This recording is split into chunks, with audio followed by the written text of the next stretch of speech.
entiendo que ahí estamos grabando. Bien, vamos a partir entonces primero con un pequeño recorrido histórico muy simple. Está tomado de algunas partes que encontré interesantes en la literatura, en el mismo internet y demás. Entonces vamos con este recorrido histórico. Pero necesito que esto se corra. Ahí sí. Bueno, primero, respecto de electricidad, la fecha más antigua probablemente que se conozca de, de algún, eh, de algún hecho que el ser humano se haya dado cuenta es del año 600 antes de Cristo aproximadamente. Alrededor de esa fecha, este señor Tales de Mileto, que probablemente alguno de ustedes ya haya escuchado hablar de él, descubre la electricidad estática, debido a que se dio cuenta de que si frotaba una piedra que se denominaba ámbar, que le llamaban ámbar en ese tiempo, esta podía atraer algunos objetos livianos, como algunas plumas de aves, cosas de ese estilo. ¿Ya? Eh, Gran parte de los descubrimientos que se han hecho han obedecido a situaciones fortuitas, que alguien se empezó a dar cuenta de que pasaba, un fenómeno raro, entre comillas, hasta ese minuto, y cuando este fenómeno se podía reproducir, entonces ya estábamos frente a un objeto de estudio. Entonces muchas veces empezaron a buscar cómo reproducir que se apareciera de nuevo fenómeno. De hecho, hay una historia muy interesante de, de cuando se descubrió el magnetismo y la relación entre la corriente eléctrica y el magnetismo y los campos magnéticos que producen las corrientes. Hay un tema bastante entretenido. Bueno, entonces, esto diría yo que es una de las primeras fechas en las cuales ya alguien se dio cuenta acerca de este fenómeno raro que poseía esta piedra, y no todas, particularmente esta piedra. Después del año 310 aproximadamente, antes de Cristo también, se escribió lo que se considera como el primer tratado de electricidad, ¿ya? Porque ya se dejó establecido en qué consistían estos fenómenos y cómo se podían reproducir. Entonces se dejó de alguna manera escrito que estos elementos, el ámbar particularmente, tenía esta propiedad de atraer objetos cuando eran frotados, y por lo tanto era un fenómeno que se podía reproducir. Entonces, eso dejó constancia en un escrito, y por lo tanto ese escrito sería el primer estudio científico sobre la electricidad. Científico, por darle un nombre, básicamente. Después hay un salto bastante grande, y el año 1600, ya en la era moderna, diríamos, se empezaron a hacer los primeros estudios más formales sobre electrostática y magnetismo. En ese año, en 1600, la reina Elizabeth I le pide al físico don William Gilbert que estudie el comportamiento de los imanes, de forma tal de que se puedan mejorar las brújulas que se usaban en ese tiempo para la navegación, ¿ya? Y de ese modo hacer entonces un poco más seguro el tránsito de barcos y eh, de situaciones navales que podían generarse. Entonces, este señor William Gilbert hizo sus primeros estudios y dio origen a una definición de fundamentos tanto de la electrostática como del magnetismo. Gilbert fue el primero en que dijo que se le dio el término de electricidad al fenómeno que estaba estudiando, debido a que ámbar significaba electrón en griego. ¿Ya? Y hoy día Gilbert es la unidad de medida de la fuerza magnetomotriz. Es decir, si nosotros tenemos un campo magnético y tenemos una corriente eléctrica o movimiento, entonces también tenemos fuerzas magnetomotrices, y eso se miden en Gilbert, en honor a los trabajos que hizo este señor. Después saltamos al año 1670, en donde el científico alemán Huygens describe la teoría de las ondas de luz. Todavía hay algún grado de discusión al respecto. Y demostró algunas otras cosas, que las leyes de reflexión y refracción podían explicarse según la teoría ondulatoria. Eh, Sin embargo, en esa fecha todavía estaba muy en boga y muy fuerte la teoría que la luz era en corpúsculo, incluso apoyados por Newton. Por lo tanto, hay un pequeño conflicto. ¿Ya?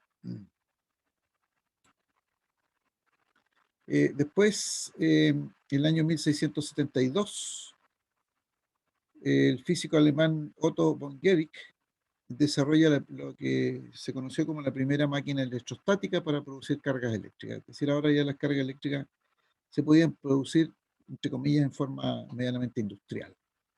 Esta máquina consistía en una esfera de azufre y con una manija, de forma tal de que se pasaba una cinta de cuero y entonces se cargaba la, la máquina, y al pasar la mano, entonces habían reacciones electrostáticas. Después, bueno, sí, 1672, 1673, eh, este señor François de Cisternay Dufay fue el que primero describe y descubre que aparecen dos cargas en el fenómeno de la electricidad. ¿Ya? Y en ese tiempo él las denominó como vítrea y resinosa. De lo que se pudo percatar es de que había una diferencia en las cargas, pero nada más, y por lo tanto ya las identificó con nombres, ¿ya? Vítrea y resinosa. En el año 1745, la Universidad de Leiden desarrollan lo que se denominó la botella de Leiden, eh, lo que daría paso posteriormente al condensador eléctrico que hoy día todavía utilizamos. Y con esta botella se almacenó lo que podríamos decir que fue el primer método de almacenar un poco de energía, básicamente desde el punto de vista de electricidad estática. Eso permite un condensador, almacenar un poco de energía. Después, en 1700, se me fue para arriba, 52, don Benjamin Franklin, que probablemente todos ustedes conozcan, demostró que los rayos tenían naturaleza eléctrica. Eh, También inventó el pararrayos y, entre otras cosas, inventa los lentes bifocales. Ya, después, 1766, Joseph Priestley eh, hace unas pruebas y demuestra que la fuerza que se ejerce entre dos cargas eléctricas era inversamente proporcional a la distancia que las separaba. Entonces, mientras más cerca había más fuerza, mientras más lejos esa fuerza crecía proporcionalmente con la distancia. Después demostró que la carga eléctrica se distribuía uniformemente en una superficie de una esfera hueca, y que al interior de esa esfera no había campo eléctrico, ni siquiera una fuerza eléctrica. Entre otras cosas, descubrió también el oxígeno. Después, en 1776, don Charles Agustín de Coulomb inventó la balanza de torsión, y con ello midió con exactitud la fuerza entre dos cargas eléctricas. Corroboró lo que dijo anteriormente don Joseph Priestley, corroboró su teoría, y además dio origen a una ecuación matemática eh, que hoy día la conocemos como la ley de Coulomb. ¿Ya? Y la ley de Coulomb nos indica que efectivamente la fuerza que se ejerce entre dos cargas, ya sean estas de la misma polaridad o polaridades distintas, va a ser inversamente proporcional al cuadrado de la distancia. ¿Ya? Y él generó una corrección que es un valor K, que es la constante de Coulomb, para que esto, digamos, tuviese un valor exacto. Hoy día, Coulomb, el apellido de este caballero es la unidad de medida de la carga eléctrica. O sea, el valor de Q1, Q2 tiene como unidad de medida Coulomb. ¿Ya? Y esta se puede calcular, no hay ningún inconveniente en calcular estos datos. En 1800, don Alejandro Volta construye la primera celda electrostática y batería. Aquí ya se almacena directamente batería, energía eléctrica, y se entiende que la batería es capaz de producir corriente eléctrica. Ya, ¿de dónde le nació la inquietud por esto? De estudios que hizo Luigi Galvani. Él había estudiado las corrientes nerviosas eléctricas en las ancas de las ranas, entonces decía que si le aplicaba un cierto voltaje, las ranas podían volver a vivir, una cosa así. Eh, Galvani propuso que los animales tenían una cierta electricidad, lo que le llamó la electricidad animal, eh, puesto que creía que estas contracciones musculares que podían aplicársele a las ranas era electricidad. Bueno, tanto Galvani como Volta fueron dos grandes investigadores en el ámbito de la electricidad. Después Volta desarrolló con mayor claridad la pila, y hoy día las primeras pilas las llamamos la pila de Volta, y de hecho el apellido de Volta, en rigor Volt, es la unidad de medida del potencial eléctrico. El voltaje, potencial, la tensión eléctrica, cualquiera de esos nombres usamos para ello, y lo medimos en volts. Después tenemos entre el 1801 y 1815 este señor Sir Humphrey Davy, que hizo varias cosas como observar el arco eléctrico eh, y la incandescencia en un conductor energizado con una batería. Después publicó investigaciones sobre la electrólisis, fabricó una pila con más de 2000 placas, eh, inventa la lámpara de seguridad para los mineros, pero lo que se dice que fue su más importante acción fue descubrir a un joven llamado Michael Faraday y tomarlo como asistente. Se dice que eso es lo mejor, que está por sobre todas sus otras creaciones. Después, en 1812, el matemático francés Siméon Denis Poisson publica un trabajo relacionado con la aplicación matemática de la electricidad y el magnetismo, y descubre entonces que existen leyes que se le llaman leyes de la electrostática. En el año 1819, don Hans Christian Ørsted descubre ahora el electromagnetismo, es decir, aquí unión electricidad y magnetismo. Y esto lo descubrió un poco en forma accidental, cuando estaba haciendo un experimento con sus estudiantes. Entonces colocó una aguja cerca de un cable que lo estaba energizando, y cuando puso la brújula ahí y energizó el conductor, entonces se movió la pila. Perdón, se movió la aguja de la brújula, y eso le empezó a llamar la atención. Entonces pudo percatarse de que esto era un fenómeno que se podía producir. Aquí hizo varios experimentos hasta que se dio cuenta que pasaba. ¿Ya? Y este es un descubrimiento bastante importante, el desarrollo de la electricidad, porque se pone en evidencia que existe una relación entre la electricidad y el magnetismo. Hoy día Hertz es la unidad de medida de la reluctancia magnética. La reluctancia magnética es como el equivalente de la resistencia, pero en los ámbitos del magnetismo.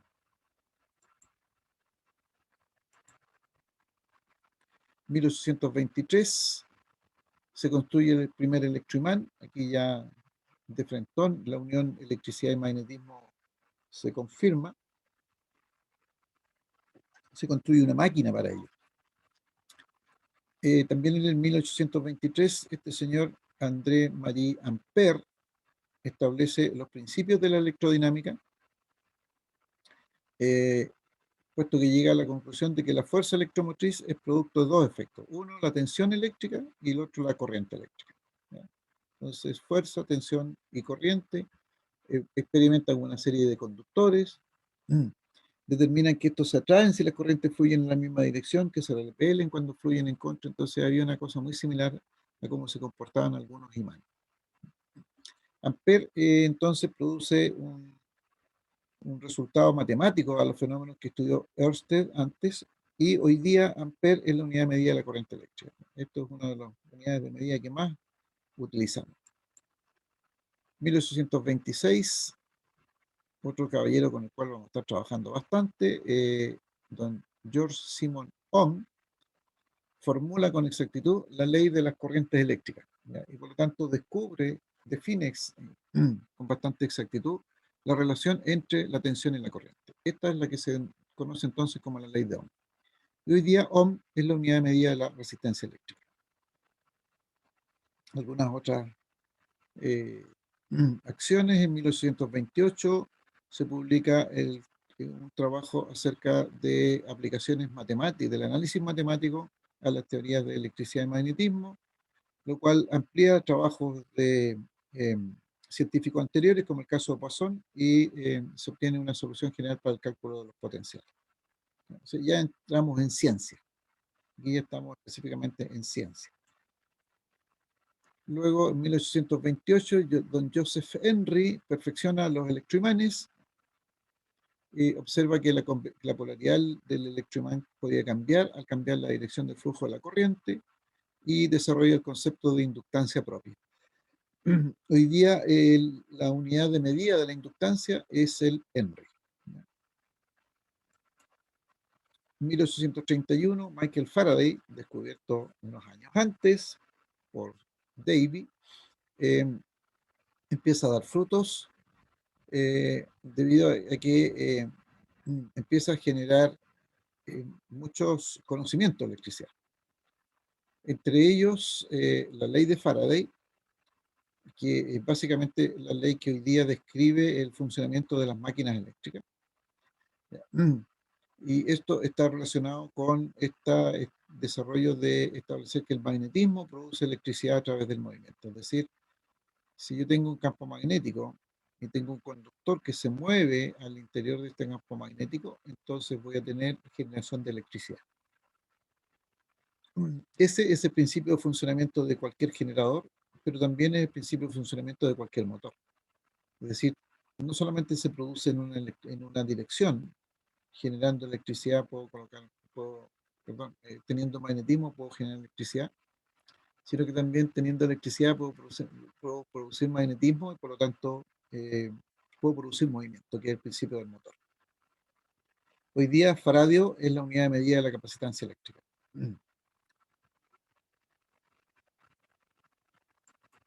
En 1835, don Samuel Morse concibe entonces la idea de un circuito electromagnético para transmitir información y de ahí nace el telégrafo.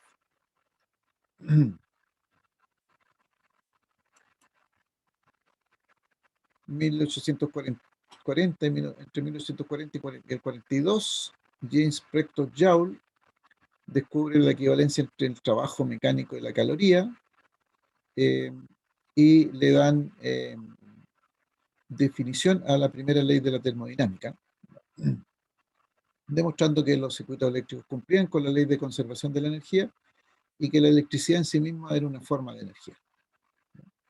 Además, Joule inventa la soldadura eléctrica al arco, que hoy día lo ocupamos bastante, ¿no es cierto? Y demuestra que el calor generado por la corriente eléctrica es proporcional al cuadrado de las corrientes. Joule hoy día es la unidad de medida de la energía.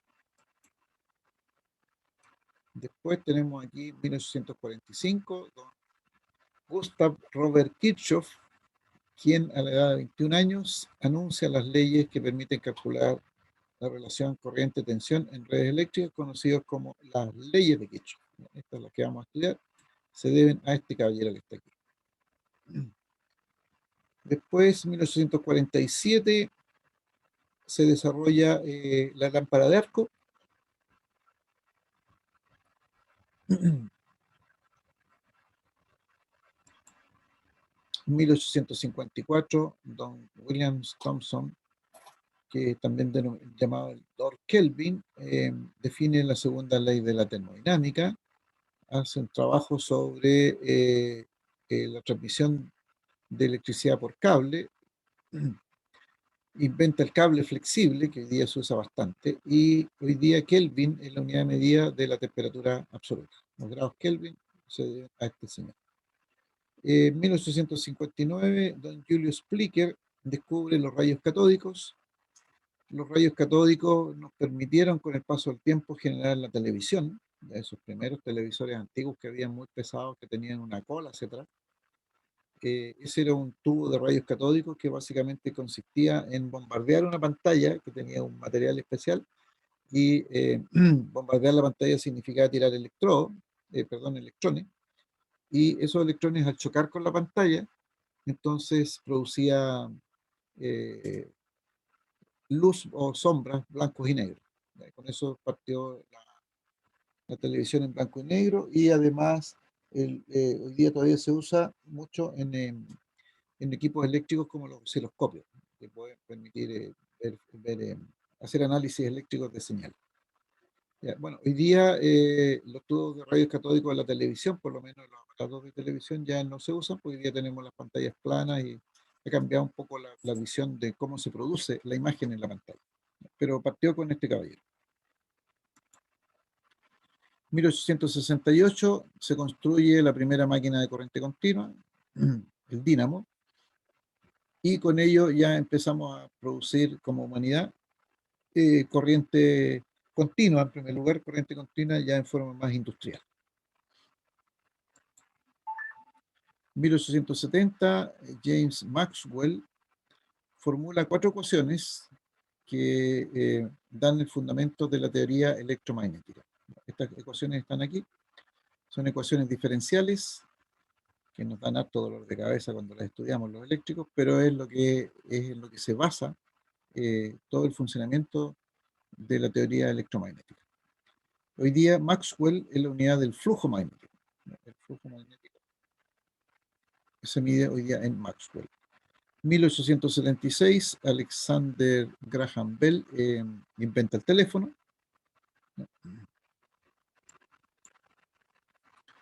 1879, John Thomson demuestra que los rayos catódicos estaban constituidos de partículas atómicas de carga negativa que él los denominó corpúsculos. Hoy día sabemos que esos corpúsculos son los electrones.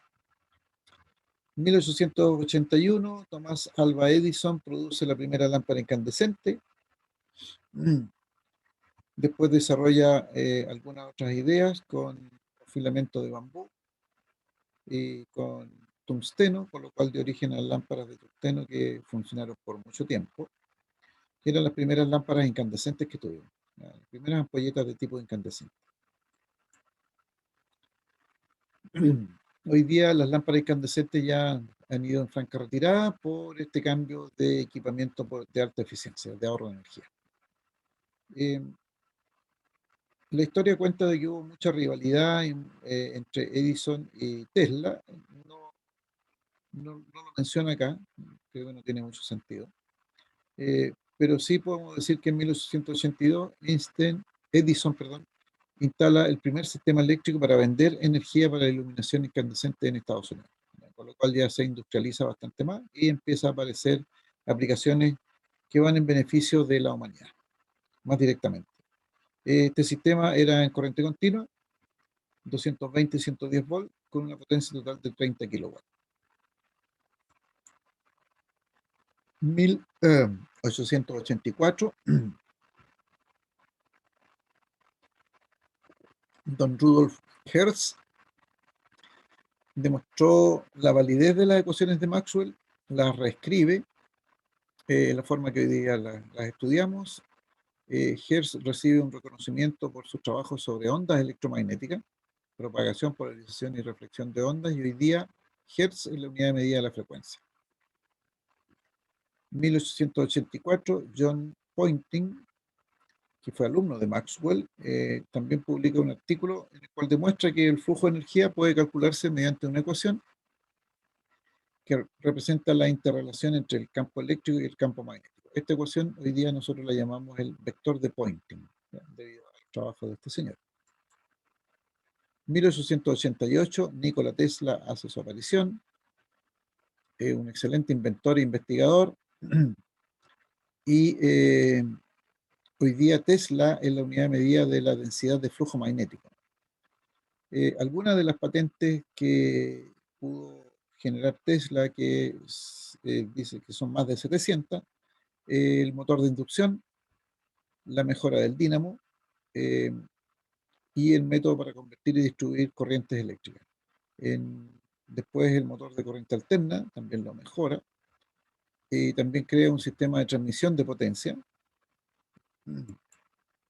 Eh, eh, Inventa el generador eléctrico, o sea, ya teníamos una máquina para generar energía eléctrica. También inventa el equipo para producir corrientes y tensiones de alta frecuencia, ya no solamente los 50 ciclos, sino que muy altas frecuencias más. Genera mejoras en el transformador eléctrico y por lo tanto en todo el sistema eléctrico. Patenta muchos de sus inventos y aunque vende los derechos de las patentes a veces en muy bajos precios a compañías que finalmente llegaron a ser muy poderosas. Y por último, lo último que podemos decir, que en 1905 Einstein postula que la energía del haz luminoso está concentrada en fotones, ¿ya? En lugar de estar distribuidas por el espacio en forma de campos magnéticos y eléctricos. Y con esto se logra explicar el fenómeno fotoeléctrico. ¿Ya? Y hasta ahí esta pequeño recorrido histórico. Es decir, gracias al trabajo de mucha gente, prácticamente en pocos años, eh, estamos como estamos en nuestra sociedad. Para no ser tanto monólogo, esta pregunta va para ustedes. ¿Cuáles creen ustedes que han sido las razones para que la energía eléctrica juegue un rol tan relativamente importante hoy día en nuestra civilización? ¿Por qué? ¿Qué hace que la electricidad sea tan importante para nosotros hoy día?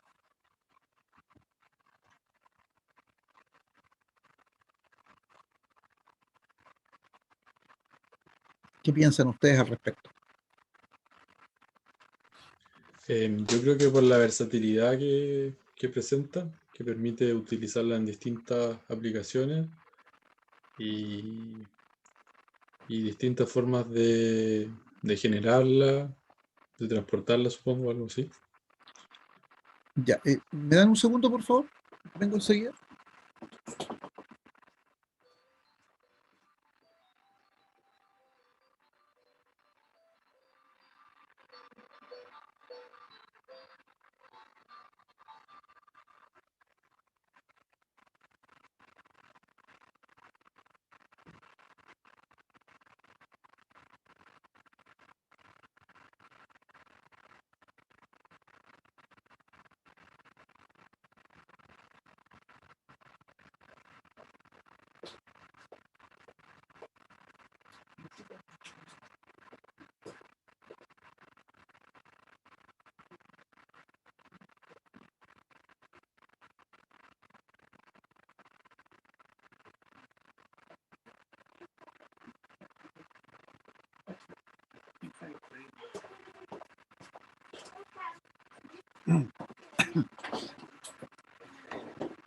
Ya, estoy de vuelta, disculpen. ¿Alguna otra idea?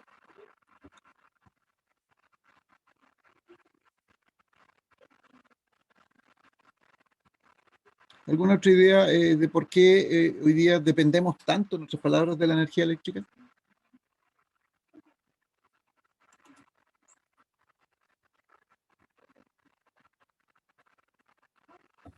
Porque la mayoría de las cosas funciona con electricidad. Ya, de acuerdo, pero ¿cómo llegamos ahí? ¿Cómo llegamos a que la mayoría de las cosas funcionen con electricidad? ¿Por qué podemos decir o qué piensan ustedes? ¿Por qué la electricidad, entre comillas, se ha sobrepuesto respecto de otros tipos de energía? Entonces Es podríamos más abrir, barato y fácil de transportar. perdón, Más barato y fácil de transportar. ya, ok. Bueno, ahí hay algunas respuestas que ustedes pueden ir viendo que están planteadas ahí en la pantalla, ¿no es cierto? Ok, alguna otra razón? ¿Qué otras formas de energía conocen ustedes?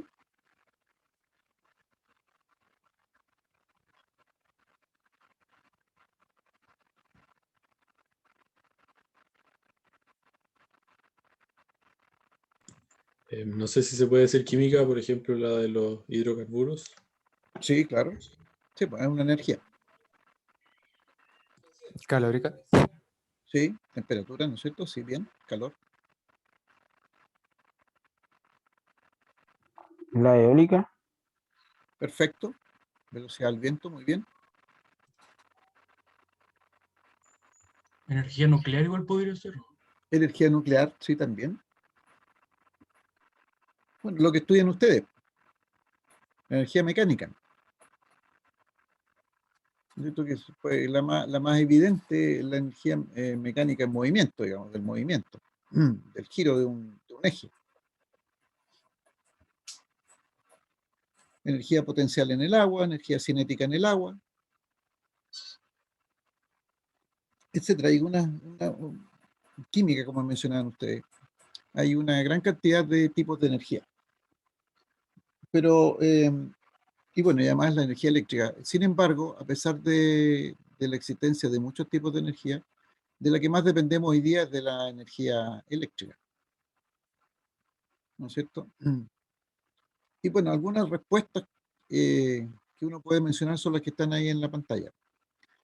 Es fácil de transformarla en distintas formas de energía y desde distintas formas de energía generar energía eléctrica. Fíjense que la energía eléctrica tiene una característica bastante singular de que no está disponible en la naturaleza en forma continua, diría yo. Los rayos de una tormenta eléctrica, los rayos que se producen en una tormenta eléctrica, son electricidad. Pero para que se produzca un rayo tiene que haber tormenta eléctrica, si no, no va a haber rayo. ¿Ya? Ahora, la característica del rayo, ustedes pueden investigar en internet ahí, ¿cuánta energía produce un rayo? Uno puede preguntarse, ¿cuánta energía produce un rayo? Sería posible, o sea, yo sé que hoy día no es posible, pero si alguien inventara una forma de capturar un rayo, capturarlo y guardar esa energía y poder utilizarla de a poquitito, sería una tremenda cantidad de energía que podría tener disponible y manipulable. ¿Ya? Lamentablemente, hasta este minuto no podemos, si bien es cierto, hay gente que probablemente persiga los rayos, pero no tenemos tecnología para poder capturarlos. ¿Ya? Pero sería interesante si alguien busca y ve cuánta energía significa, cuánta es la energía que puede tener un rayo. ¿Y qué significa eso, obviamente?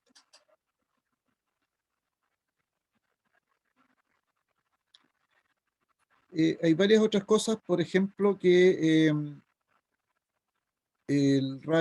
perdón, la electricidad, el uso de la electricidad es ecológica.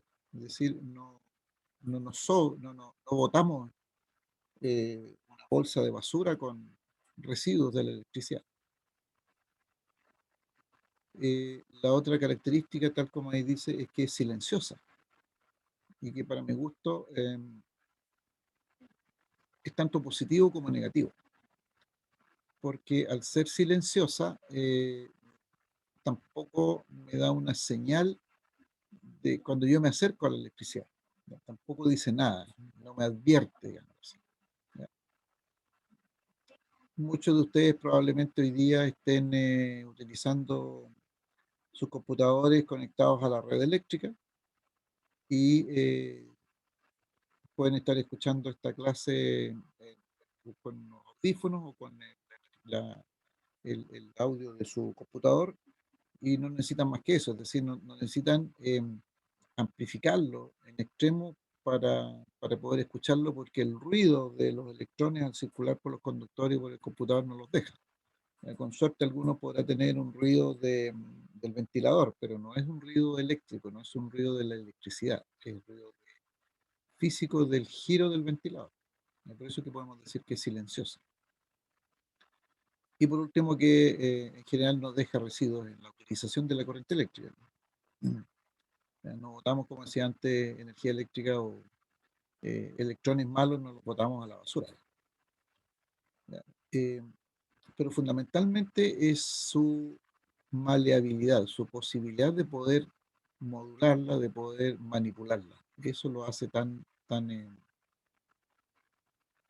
versátil. ¿Ok? Eh, Se pueden mencionar un montón de otras ventajas eh, eh, que que le dan la posibilidad de utilizarlo en distintas cosas. Sin embargo, tiene algunas desventajas. Y ahí yo en rojo he escrito las que a mi juicio son las mayores desventajas. Uno, que es altamente peligrosa, es muy, muy riesgosa, sobre todo si alguien no sabe eh, qué está haciendo, en qué está trabajando, o cómo lo está haciendo. Entonces puede significar un riesgo muy elevado. Perdón. Ahí. Ya, es altamente riesgosa. Y segundo, altamente peligrosa. Segundo, es que no se puede almacenar. Cuando digo que no se puede almacenar, no me refiero a las,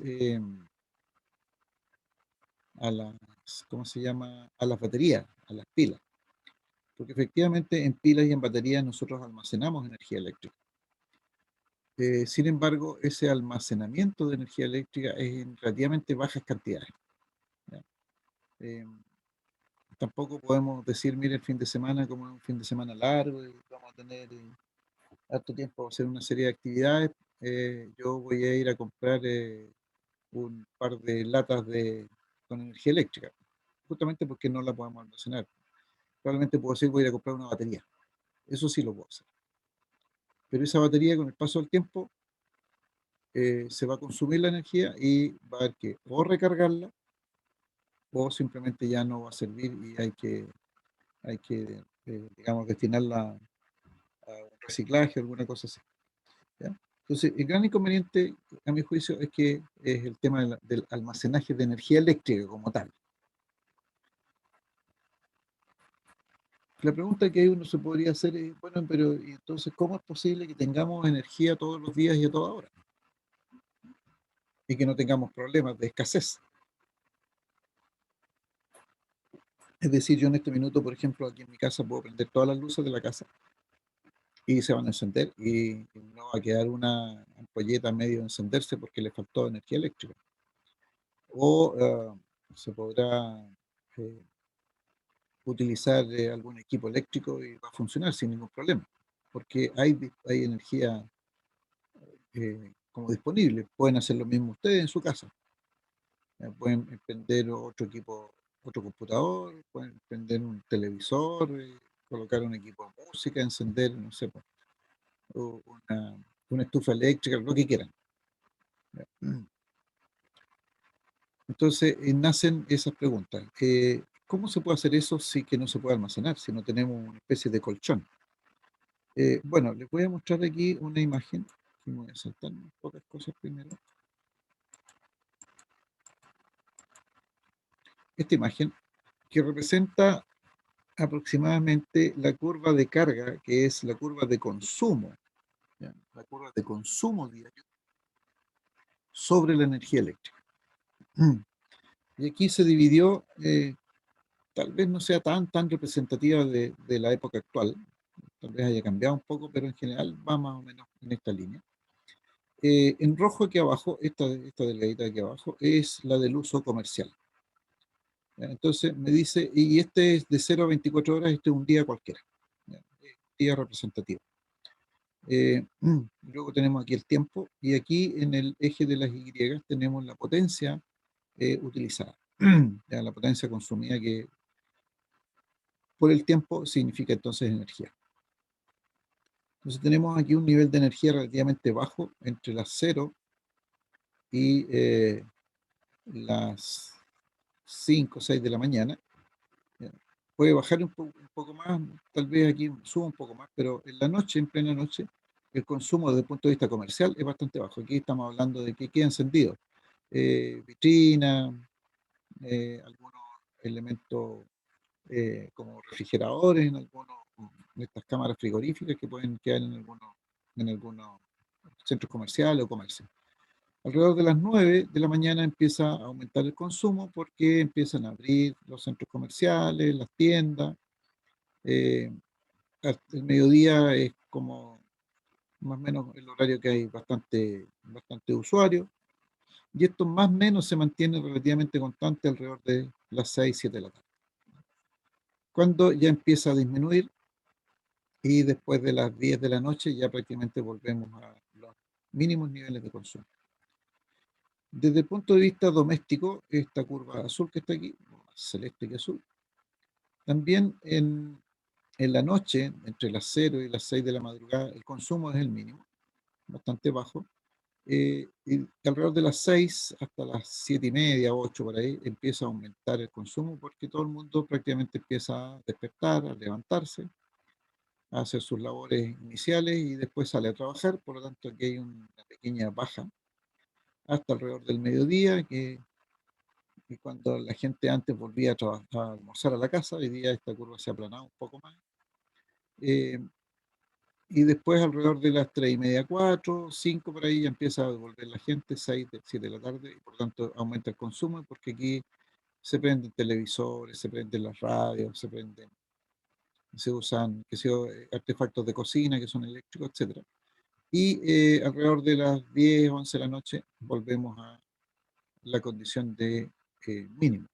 No es cero el consumo porque aquí también quedan algunos elementos encendidos.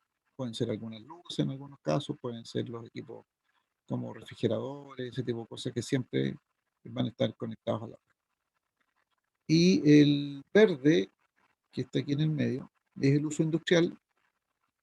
Tal vez debe haber sido más alto los consumos estos, pero no importa, me interesa más la forma.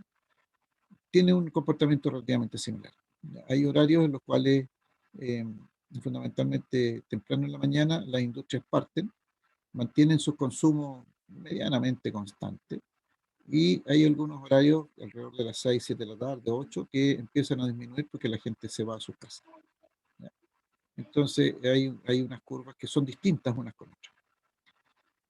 La suma de todo esto va a ser la curva de consumo de la sociedad, que es esta grandota acá arriba.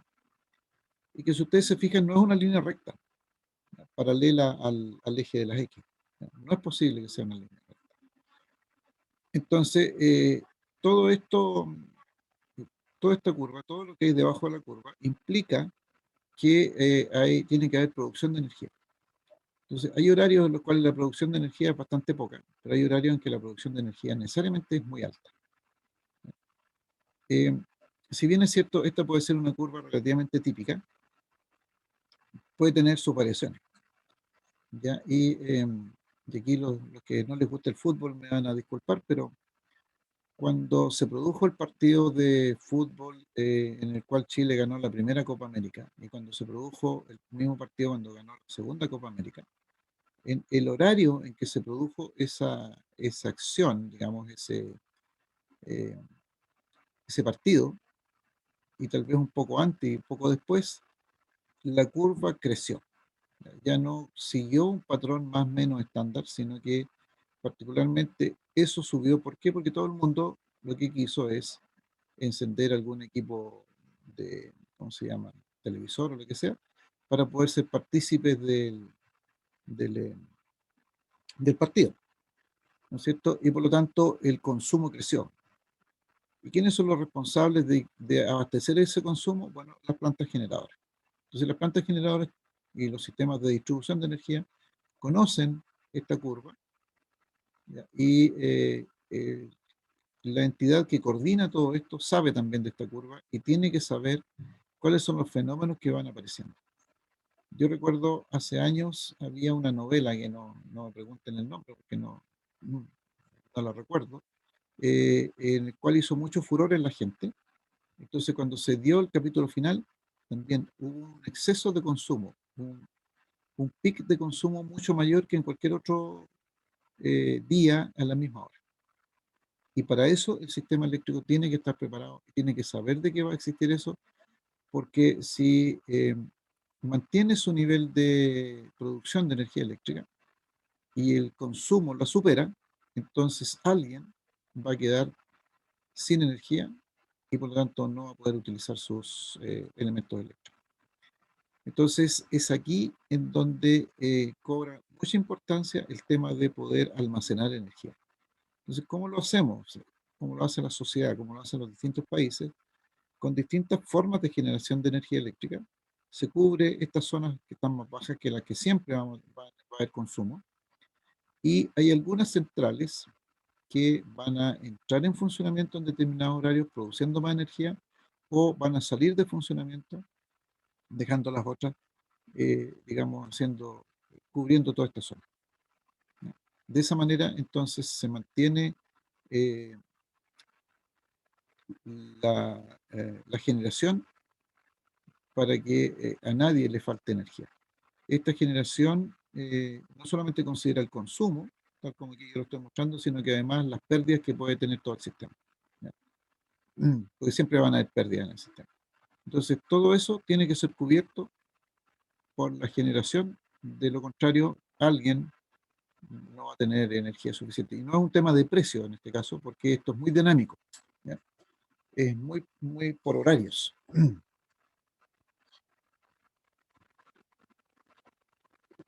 Entonces, como les decía, eso reafirma esta condición de almacenamiento.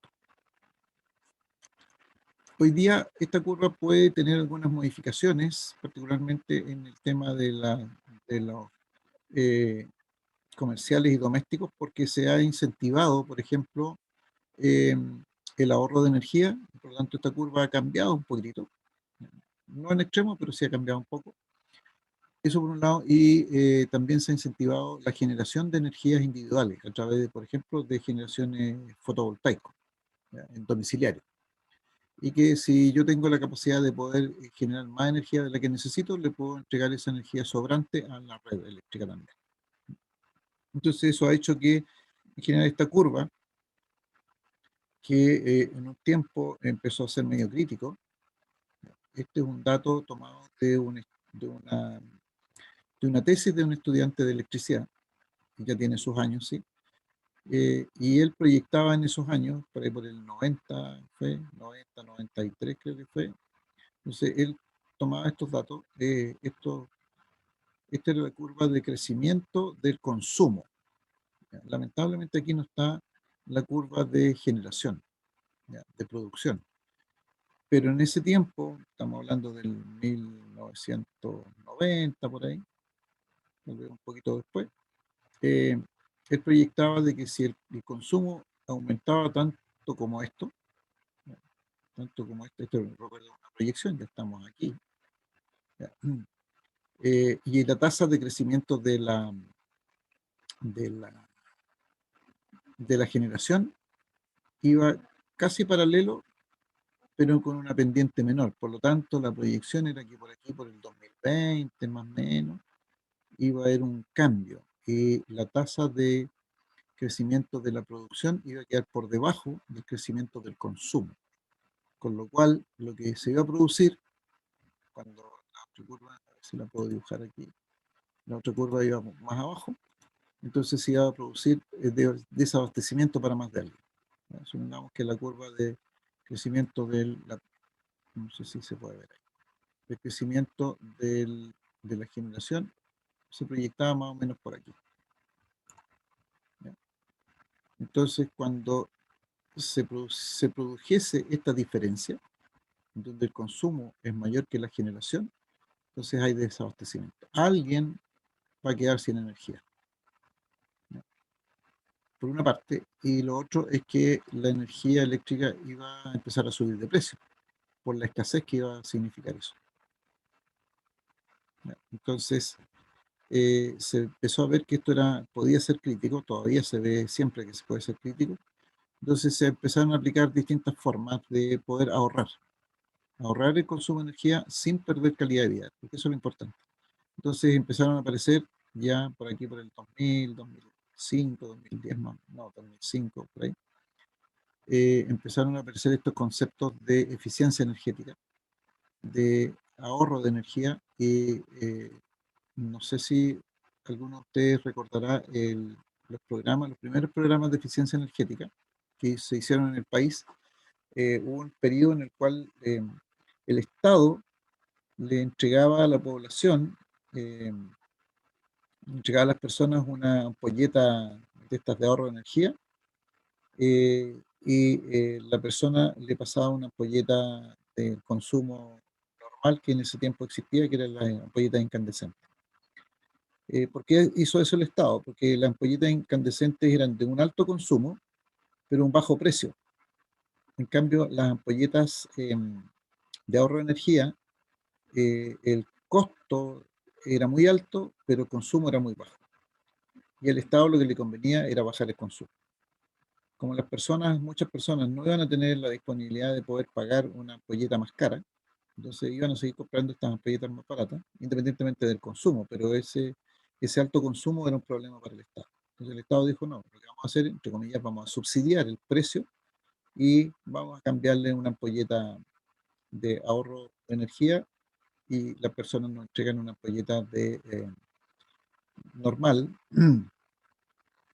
de filamento, y por lo tanto no se cobra más. Y así se logró que esta curva empezara a bajar. ¿Ya? Y todavía por lo menos no hemos llegado a este cruce. Si llegamos a este cruce es sumamente peligroso. Ok. ¿Algún comentario de ustedes?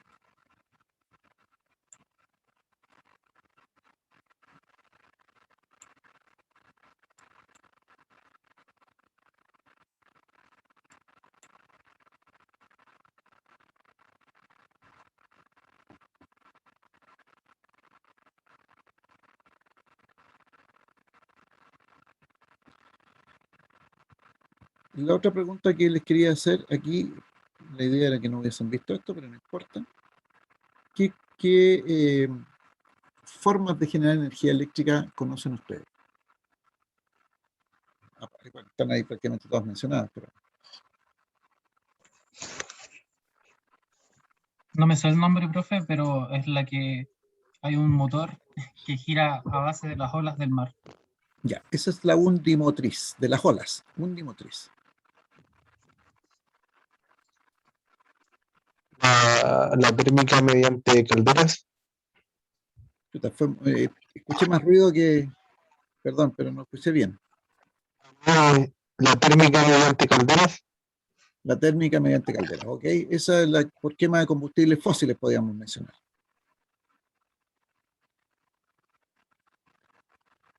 ¿Qué otra más conocen?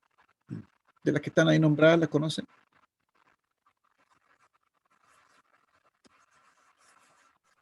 La energía solar, profesor. La energía solar, que hoy día es una de las que está muy en boga. Eólica también con los parques. La eólica también. Profesor, consulta cuál es la de biomasa. La de biomasa es que hay dos formas, dos modalidades. Se queman restos de biomasa, es decir, de árboles, excrementos secos de animales, se queman y eso genera temperatura. Con esa temperatura se obtiene vapor de agua y con el vapor de agua se genera electricidad a través de una turbina y un generador. Esa es la biomasa, esa es una de las formas. La otra forma es que la biomasa se echa en un biodigestor, es decir, todos estos restos, particularmente está utilizando mucho en las plantas lecheras. Como en las plantas lecheras hay unos horarios en los cuales los animales se concentran en un lugar, y cuando las ordeñan, entonces todos los excrementos que ellos están botando en ese tiempo, los juntan, los meten dentro de este biodigestor y con el paso del tiempo hay unos fenómenos químicos que ahí se producen, entonces se genera un gas. Y ese ¿Y eso a gas, través de la descomposición del material, profesor? exactamente, a través de la descomposición del material. Exactamente. Entonces, ese gas se puede ocupar como combustible. ¿No? Como combustible y finalmente nuevamente temperatura, generador, turbina, generador. Esa es la biomasa. Aquí en Lautaro hay una planta de biomasa que ya tiene sus años de funcionamiento. En Osorno hay unas plantas lecheras que tienen biomasa también. Hay unas industrias como industria que produce, ¿cómo se llama? Celulosa aquí en Mininco, que también utiliza biomasa, pero la biomasa que utiliza son los residuos de su propia producción de celulosa. Entonces, no todo el material con el cual trabajan termina siendo celulosa, entonces esos residuos que van quedando los juntan y los meten en una caldera y ellos lo llaman biomasa. Profesor, consulta, Sí, ¿y qué otra forma? Porque se supone que al hacer energía se le tiene que pegar al generador, ¿cierto? Con el vapor. claro, se hace girar el Y ahí se generador. empieza, se hace un movimiento de partículas y luego creamos energía. Y esa energía, ¿cómo se entrega? Bueno, ahí tengo que mostrarles otra imagen que no la tengo aquí. Pero cuando uno genera energía eléctrica, cuando tenemos generación de energía eléctrica, lo primero es que la energía eléctrica, como mencionaba antes, no es una energía de tipo primaria. Las energías de tipo primaria son las que están en la naturaleza y que nosotros podemos utilizar, ¿ya? Como por ejemplo la energía solar, la radiación del sol, la eólica, la velocidad del viento, la tomamos del sol, la mareomotriz, está en la mareomotriz la diferencia de nivel de la marea. La undimotriz, que es todo este movimiento de las olas, el rompimiento de las olas y una serie de otras cosas. Entonces, eso es energía que está en la naturaleza y nosotros la tomamos como humanidad. Simplemente se toma y se utiliza. Pero la energía eléctrica, como mencionábamos, a excepción de los rayos, no está disponible en la naturaleza y por lo tanto hay que crearla, hay que fabricarla. Y por esa razón se conoce que la energía eléctrica no es una energía primaria, sino que es secundaria e incluso terciaria. ¿Por qué? Porque primero, a partir de la energía primaria, se hace un proceso de cambio de energía a temperatura típicamente, y con esa temperatura se produce vapor y con el vapor se inyecta sobre una turbina, es esta que está aquí abajo. Y esta turbina tiene unas paletas, entonces simplemente se tira este vapor o el agua, que es lo que usamos con el agua, se tira y entonces hacemos girar y se impacta los álabes, que así se llaman estas paletas de las turbinas, y con lo cual producimos el giro. Y ese giro, que es un giro mecánico, una fuerza mecánica, energía mecánica de rotación, esa se toma y se coloca en un eje, se coloca un generador. Y el generador se pone en el medio de un campo magnético, por lo tanto podemos producir energía eléctrica. O sea, aquí está la aplicación de la ley de Faraday que mencionábamos en la historia. ¿Ya? Esa energía eléctrica se toma del generador y se pasa por unos equipos que se denominan transformadores, se eleva el nivel de voltaje y esa energía, con ese voltaje elevado, se transmite por líneas de transmisión hasta los centros de consumo. Al principio de la utilización de la energía eléctrica, uno podía hacer un esquema muy sencillo. Supongamos, este es el centro, el polo de desarrollo, el centro de consumo, una ciudad, una industria minera, por ejemplo, cualquiera de esas cosas. Se podía instalar en alguna parte y como se empezó a necesitar energía eléctrica, entonces muy cercano a ella se instalaron fuentes generadoras de energía eléctrica. Entonces, esta fuente generadora le entregaba energía a este polo de desarrollo y quedaba relativamente cerca. Pero con el paso del tiempo, la humanidad se empezó a dar cuenta de que estos polos de desarrollo podían estar en cualquier parte del territorio y las fuentes de energía podían estar en otros lugares que podían empezar a ser muy distantes. ¿Ya? Por ejemplo, por acá, supongamos que este lado sea la cordillera y el lado de abajo de la imagen sea el mar y el polo de desarrollo estaba como en el centro. Entonces se dieron cuenta que era más óptimo instalar esta fuente de energía muy cercano a la cordillera o, algunos en otros casos, muy cercano al mar, por distintas razones. Pero en general podían estar lejos de las fuentes de los polos de desarrollo, no inmediatamente al lado. Entonces de ahí nació la necesidad de poder transmitir, generar esta energía, pero transmitirla a grandes distancias. ¿Qué es lo que hoy día hacemos? Si hoy día ustedes me preguntan de dónde viene la energía que estamos consumiendo en este instante de tiempo, yo no tengo respuesta para eso, no sé. Habría que ver Coordinador Eléctrico Nacional, porque así se llama, cuáles son las fuentes que están generando, cuáles son la enorme cantidad de plantas generadoras que ya están generando y cómo se está transmitiendo la energía. Si la energía que estamos utilizando en este minuto viene principalmente del norte, viene del centro, viene del sur, ¿de dónde viene? No podemos saber porque hay un flujo, hay un tránsito de electrones en todos los sentidos. ¿Y por qué razón? Porque tenemos lo que denominamos un sistema interconectado. O sea, este polo de desarrollo lo puede cubrir esta fuente de energía con una parte, esta fuente de energía con otra parte de sus necesidades, de otro lado con una parte de sus necesidades. Eso hace la versatilidad de ahora. Pero en general, cualquiera de estas formas de energía, nosotros en nuestro país tenemos prácticamente todas. No tenemos nuclear y no tenemos mareo motriz. Esas son las únicas dos que tenemos. Tenemos una planta geotérmica, a lo menos una, en el norte.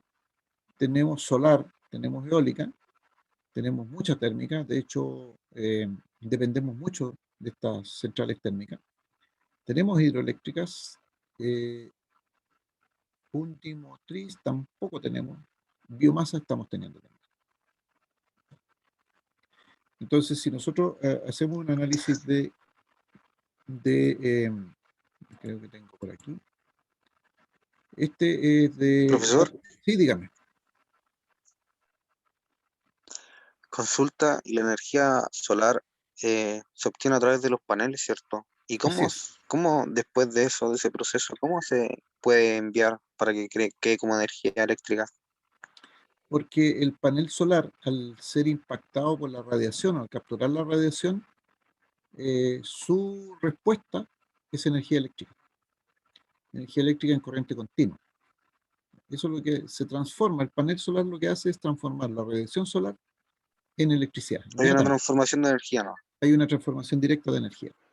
Entonces, como ya tenemos energía eléctrica, esa energía eléctrica se hace una transformación, un cambio, porque es corriente continua, se cambia a corriente alterna y se puede inyectar a la red. Porque son, digamos, generaciones muy altas, no son pequeñas generaciones. O sea, yo podría hacer, con un panel solar, genero un poquito de energía y eso a lo mejor me permite cargar un celular, mover un pequeño motorcito, pero Sí, no da para tanto. ¿Se fijan? Pero ya una gran central me permite entonces inyectar mucha potencia. ¿Ya? Quería mostrarles esto tiene fecha 2 de noviembre del 2020, no hace mucho tiempo. Y aquí está estos datos tomados del Coordinador Eléctrico Nacional.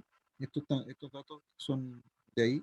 Fíjense que el porcentaje de incidencia del petróleo, del gas natural y del carbón es del orden del 52%, 51,7% en esa fecha. ¿Ya? Es decir, como país, nosotros utilizamos mucho más petróleo, gas natural y carbón para producir energía eléctrica que agua.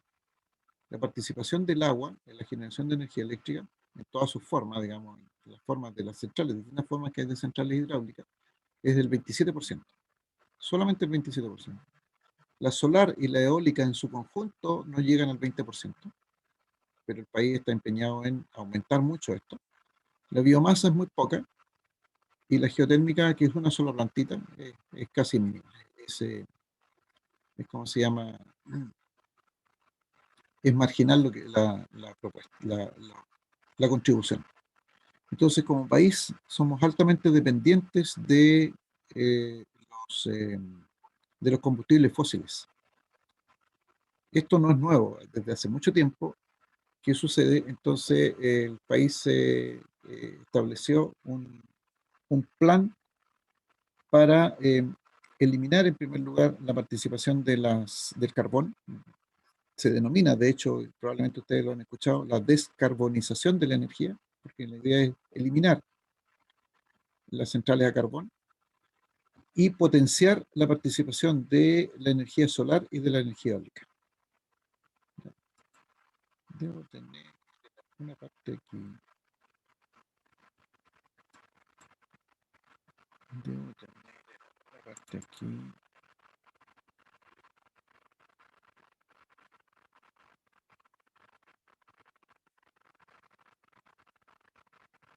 Profe, Dígame. ¿y por qué aún no hacemos el cambio o este salto? ¿Es por ¿Es porque es una pega muy grande y extensa o tiene que ver algún lado político o recurso? Porque es una pega muy grande, es muy extensa y por la misma, como dijera yo, la misma lentitud del mercado. Construir una planta de solar no es barato, y además existen algunas especies de barreras de entrada. Y esas barreras de entrada a veces impiden que el cambio sea muy fuerte, muy rápido. Pero fundamentalmente es porque hay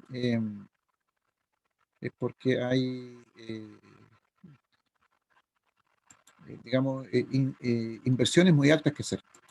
Entonces tienen que obedecer a un plan, no llegar y cambiar por cambiar. Pero sí de a poco se van eliminando estas centrales a carbón. ¿Ya? No solamente por no depender de centrales de carbón, sino que además son altamente contaminantes.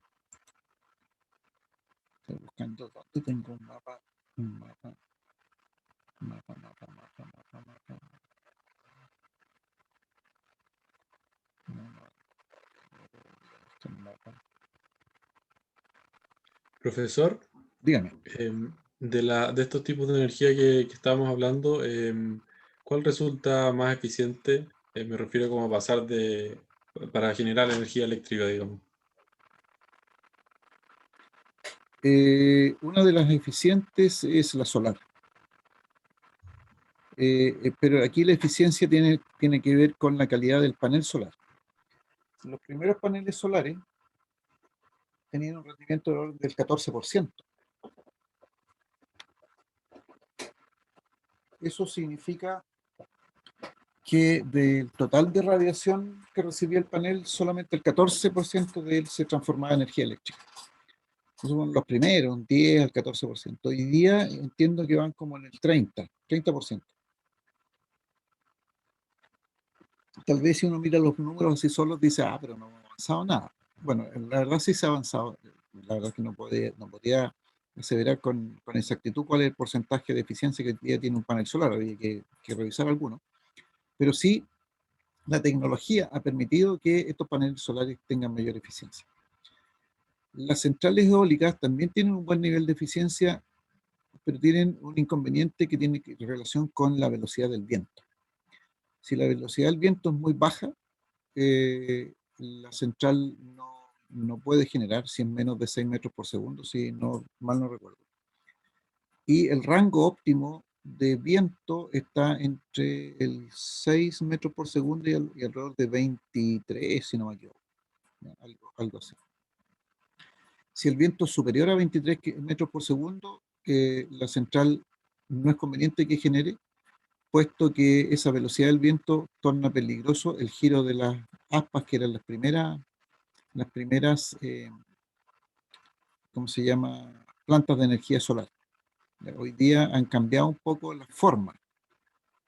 Ya no hay tantas con aspas, sino que hay otros modelos. Porque además se descubrió que había un problema ahí de tránsito de aves migratorias, por lo tanto empezaban a chocar con las aspas y morían muchas aves. ¿Ya? 23 kilómetros por hora, dijo profesor, ¿cierto? Metros por Metros por metros por segundo. segundo, sí, metros por segundo. Sí, puede que en la literatura esté el dato más exacto, pero mayores velocidades son peligrosas y menores velocidades son muy bajas. Y lo otro es que sabemos la existencia del viento, pero el viento no es constante. O sea, hay días en que prácticamente no hay nada de viento y no hay producción. Y hay días que hay demasiado viento, y cuando hay demasiado viento, como una tormenta, por ejemplo, tampoco se puede producir. Entonces tiene sus inconvenientes. En general, la solar yo diría que es una de las más eficientes, pero pasa por el rendimiento de los paneles. La hidráulica es bastante eficiente. En la hidráulica tenemos dos formas, una que es con almacenamiento de agua, las que son de embalse. Entonces ahí depende de la cantidad de agua embalsada. Entonces, dependiendo de la cantidad de agua embalsada, yo puedo tener una cierta producción de energía eléctrica.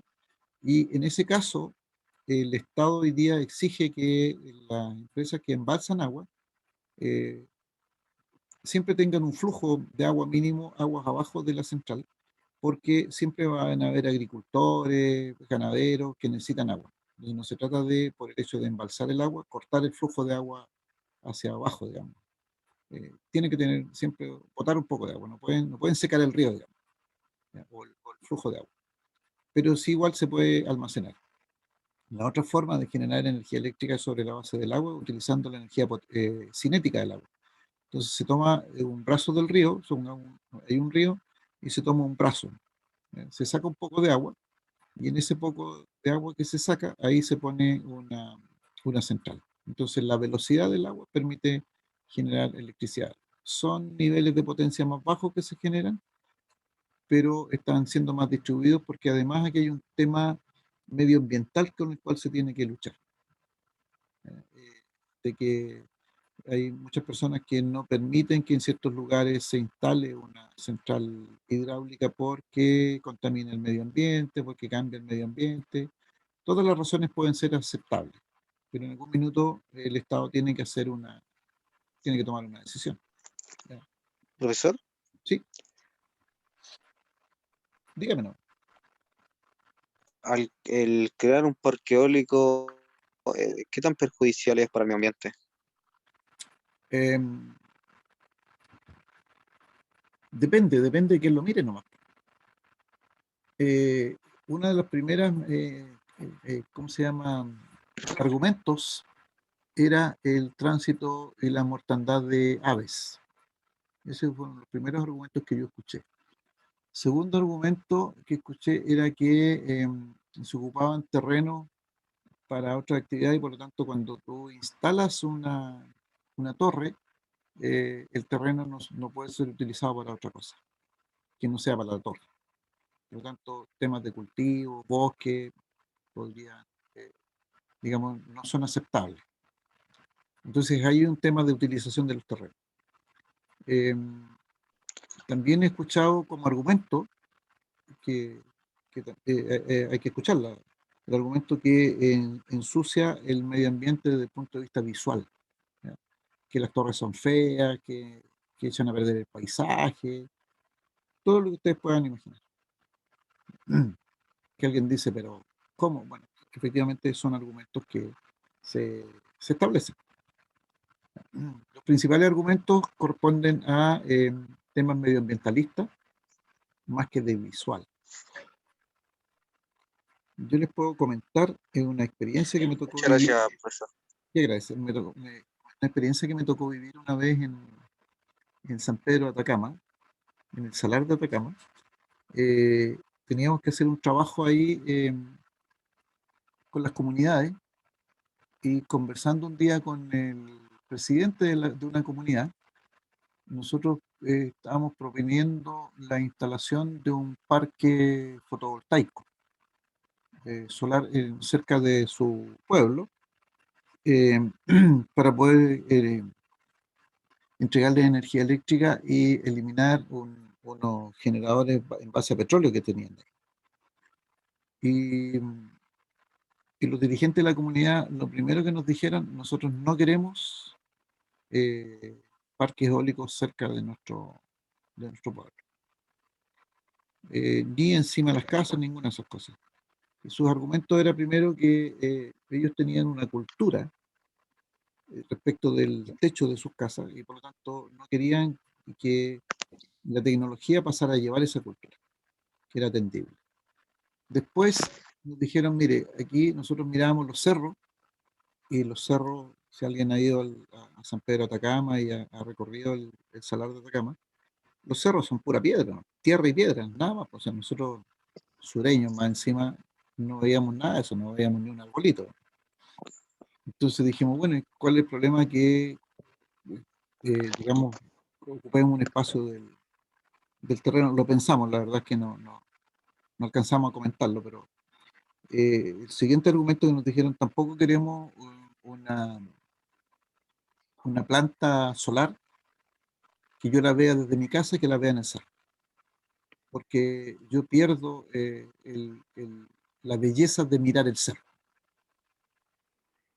Entonces, cuando llegamos a ese punto, nosotros simplemente nos miramos, porque nosotros decíamos, ¿cuál será la belleza de mirar el cerro si yo lo único que veo es piedra y tierra?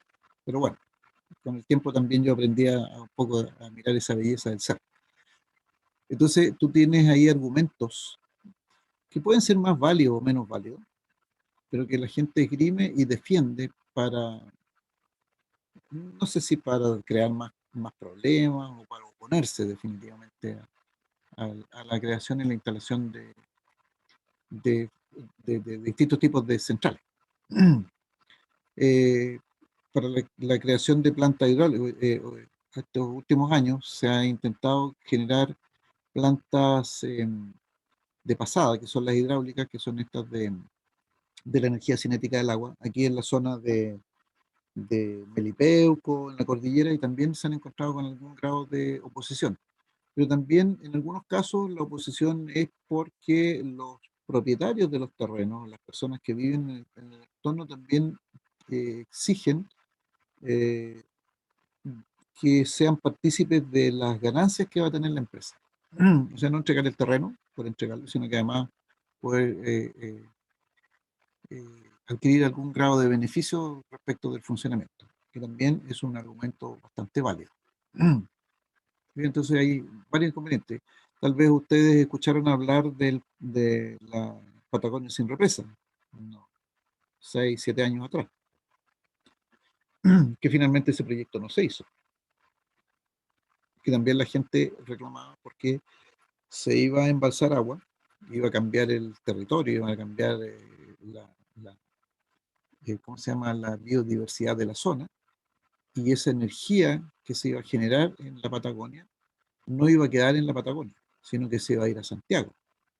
Y por lo tanto, había que cablear prácticamente todo el país con una línea de transmisión que era en corriente continua, una novedad en el país, y a un nivel de voltaje bastante elevado, y que iba a llegar a Santiago porque, y ahí creo que para el norte no estoy muy seguro, pero fundamentalmente Santiago porque las necesidades de energía estaban más que nada centralizadas en Santiago.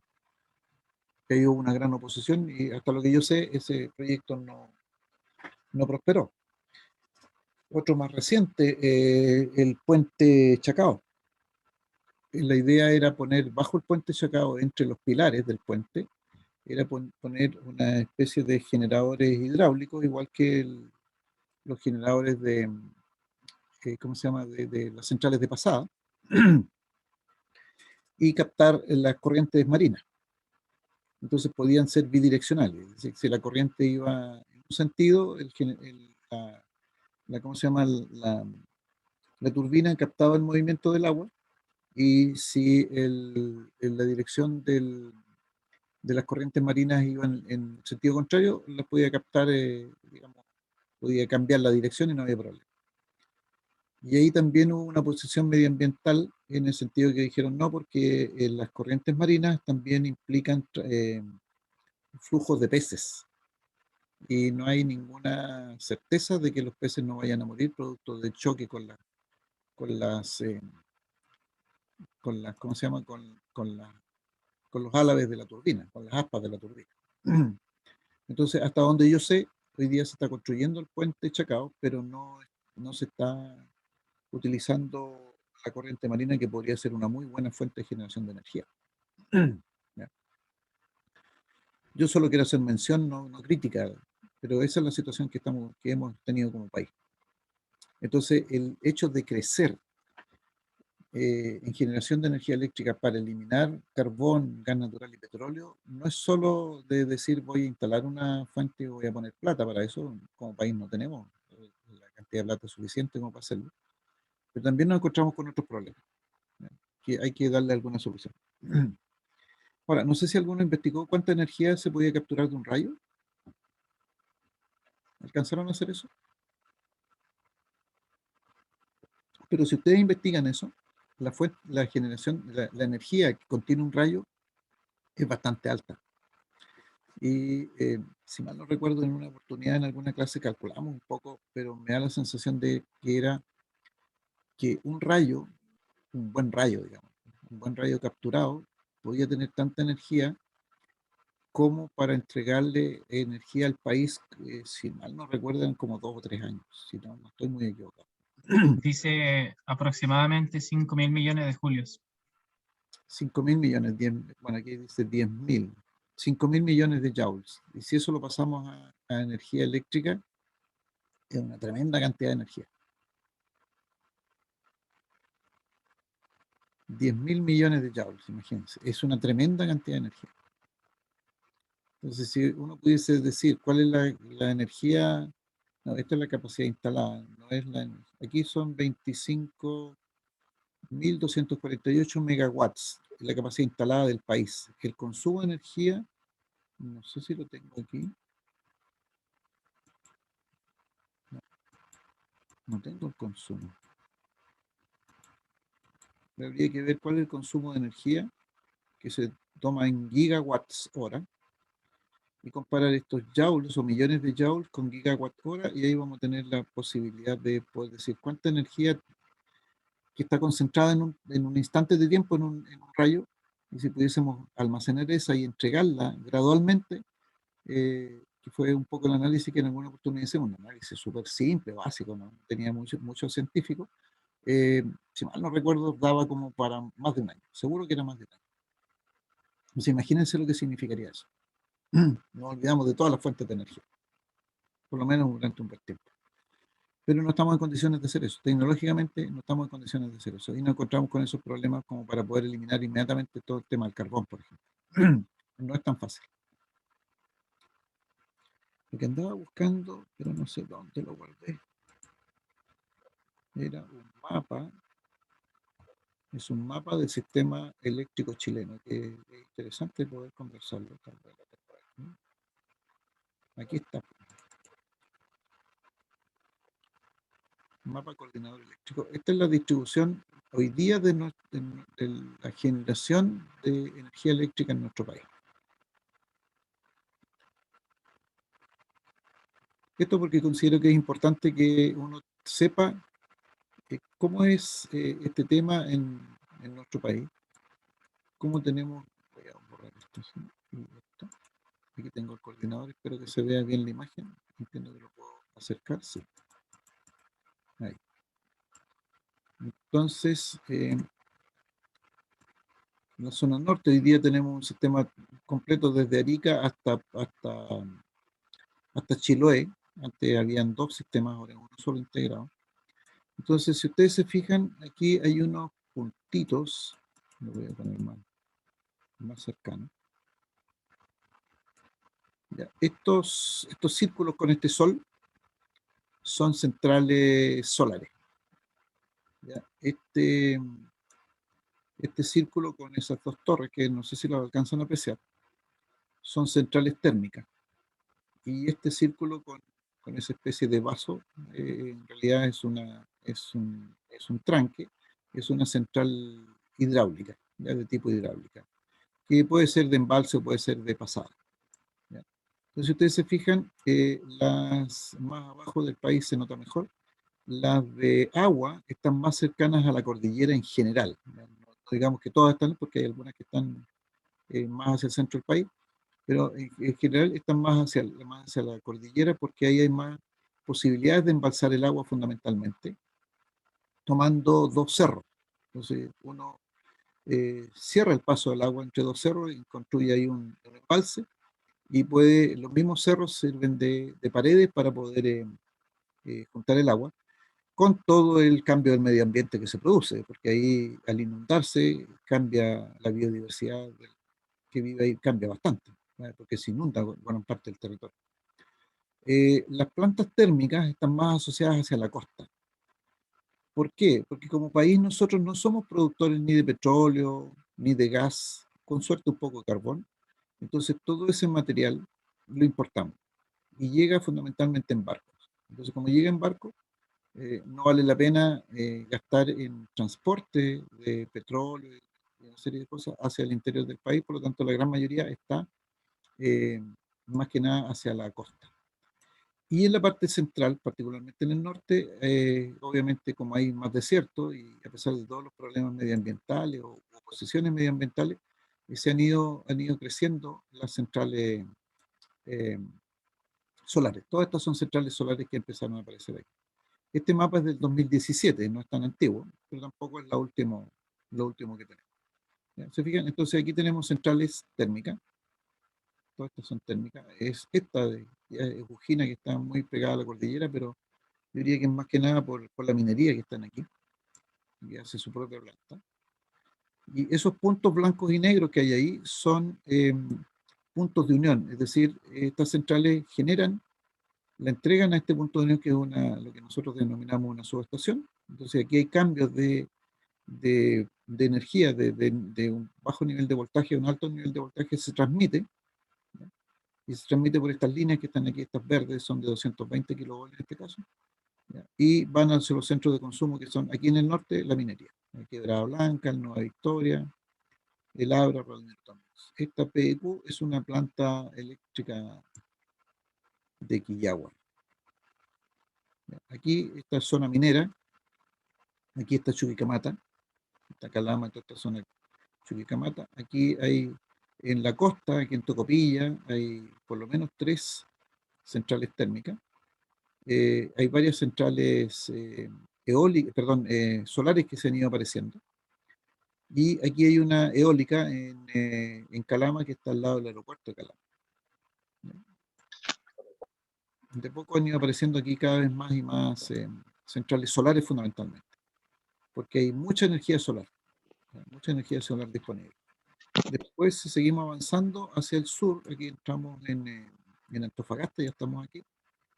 Nuevamente hacia la costa tenemos aquí en Mejillones mucha energía térmica, altamente contaminante incluso.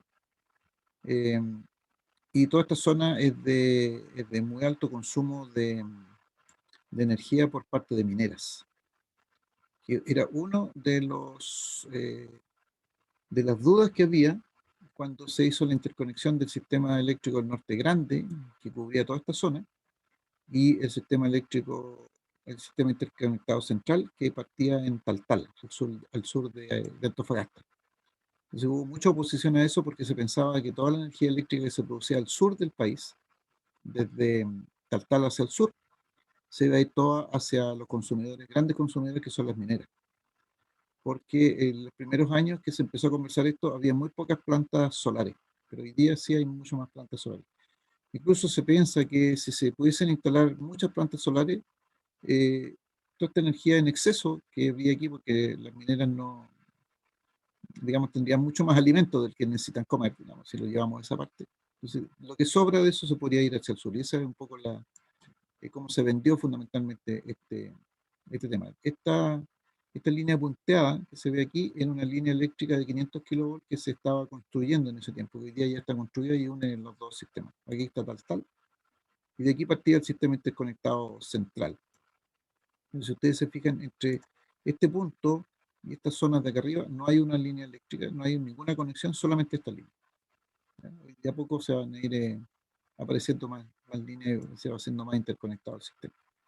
Aquí hay otro parque eólico en Taltal, un poco más hacia el centro del país. El de Calama está bien arriba en la cordillera. Después tenemos, ya aquí hay más proliferación, si ustedes se fijan, de centrales solares. Todas estas son centrales solares y también térmicas. Algunas de estas térmicas son por gas o por petróleo. Entonces sí hay ductos de petróleo ¿cómo se llaman eso? Oleoductos, que llevan la energía, que llevan el petróleo para la producción de esas plantas. Aquí entramos ya más hacia el centro, tenemos caldera, plantas solares y plantas térmicas. Después tenemos aquí, entramos a Huasco, plantas solares, y empiezan a aparecer algunas plantas hidráulicas. Aquí. Y también tenemos térmicas. Se fijan que como la distribución es más hacia la costa las térmicas, más hacia la cordillera las hidráulicas y más hacia el centro del país, hasta ahí, las solares, porque aquí estamos en pleno desierto prácticamente. toda esta parte del desierto de Atacama, y se han vencido todos estos temores de algunas personas de ensuciar el medio ambiente y todo lo demás. Entonces han ido progresando en la instalación de plantas solares, pero además de eso han ido cambiando un poco la tecnología. No, no todas las plantas solares hoy día son solo, ¿cómo se llama?, paneles solares. Aquí empiezan a aparecer las primeras eólicas, más hacia la costa. Fíjense, eólicas.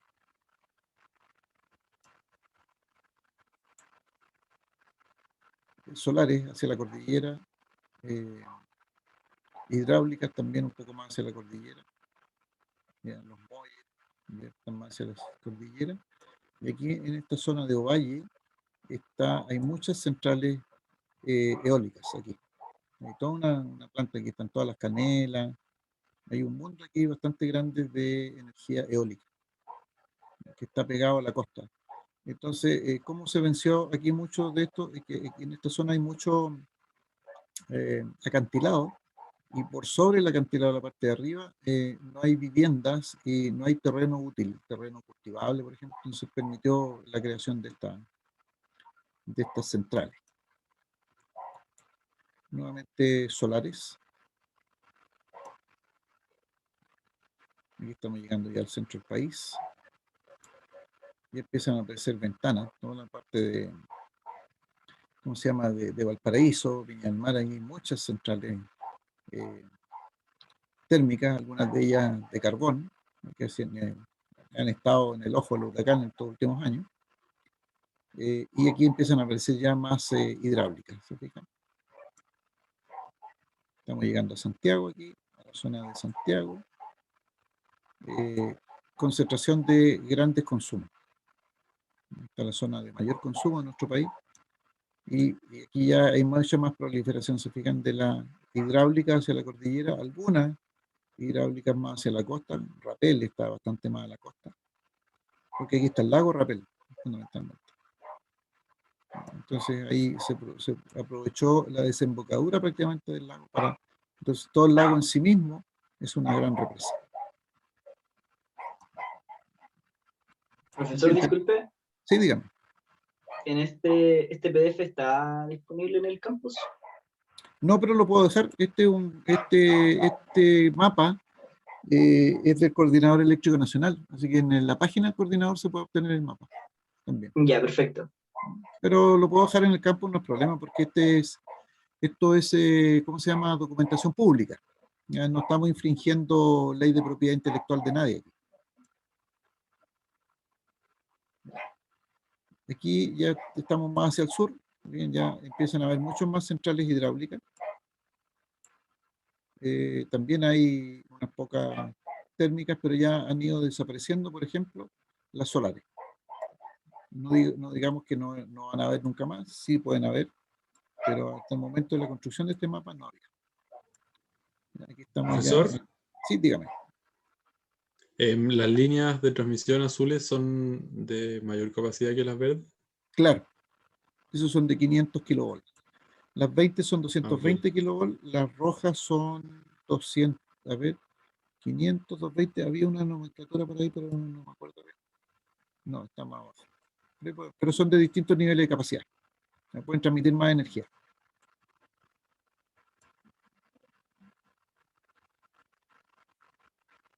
Fíjense, aquí estamos a la altura ya de aquí de Los Ángeles, todas las que significan las que están cercanas a nosotros. El Toro, Antuco, el Toro que toma las aguas del lago Laja, son aguas subterráneas, son aguas que bajan del lago. Antuco, Abanico, aquí está el lago Laja. Y las que son más modernas, Pangui y Ralco, que están aquí en la zona de alto Biobío. Tenemos aquí algunas eólicas en la zona de Negrete. Aquí hay algunas en Angol que han aparecido ahora en este último tiempo. Tenemos aquí en Lebu algunas tanto solares, perdón, eólicas como térmicas, muchas térmicas. Y las hidráulicas casi todas insertándose más hacia la cordillera. Aquí estamos en la zona nuestra, Temuco. Tenemos algunas pequeñitas de hidráulicas. Fíjense que aquí ya las solares prácticamente son muy pocas. No hay una ubicación de centrales de biomasa porque la introducción de la biomasa es muy, muy pequeña. Y la, la, la- la geotérmica está en unos cerros, en el Cerro Dominador, en la zona de Antofagasta hacia la cordillera. Y el aporte es pequeñísimo. Y aquí llegamos ya al sur, Castro, y se acaba el sistema interconectado central, o nuestro, ¿cómo se llama? Sistema eléctrico nacional. Después hay otros dos chiquititos, que es el sistema eléctrico de Aysén, que es pequeño, que es de la zona nomás, y el sistema eléctrico de Magallanes, que son estos. Se fijan aquí ya prácticamente no hay conexión con el resto del país. Aquí está Magallanes, Puerto Natales, Punta Arenas, eh, Porvenir, y el último es Puerto Williams, que se abastece solo. Está por allá. Ahí está Puerto Williams. Y los indicadores para aclarar las dudas.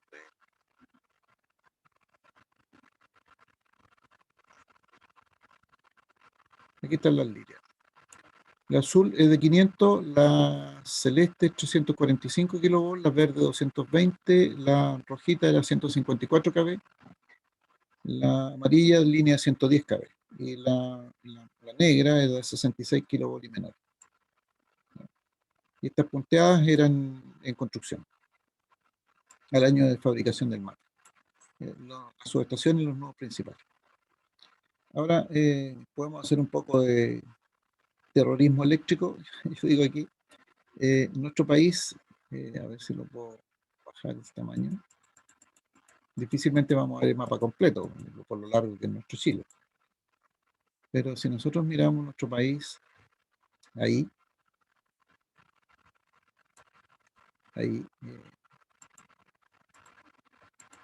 espero que se vea, me interesa que se vean las líneas troncales, las negras, y donde están los puntos principales. Ustedes se fijan, esta es la zona de Santiago, y aquí hay muchos puntos principales, muchos puntos de conexión eléctrica, y por aquí en el centro también, esta zona de aquí, de Talca, hay una importante centrales aquí, está, ¿cómo se llama? La central Machicura, Colbún Machicura, que entrega energía a esta zona. Y aquí en la zona de Los Ángeles tenemos todas las centrales del Alto Biobío que tenemos nosotros aquí.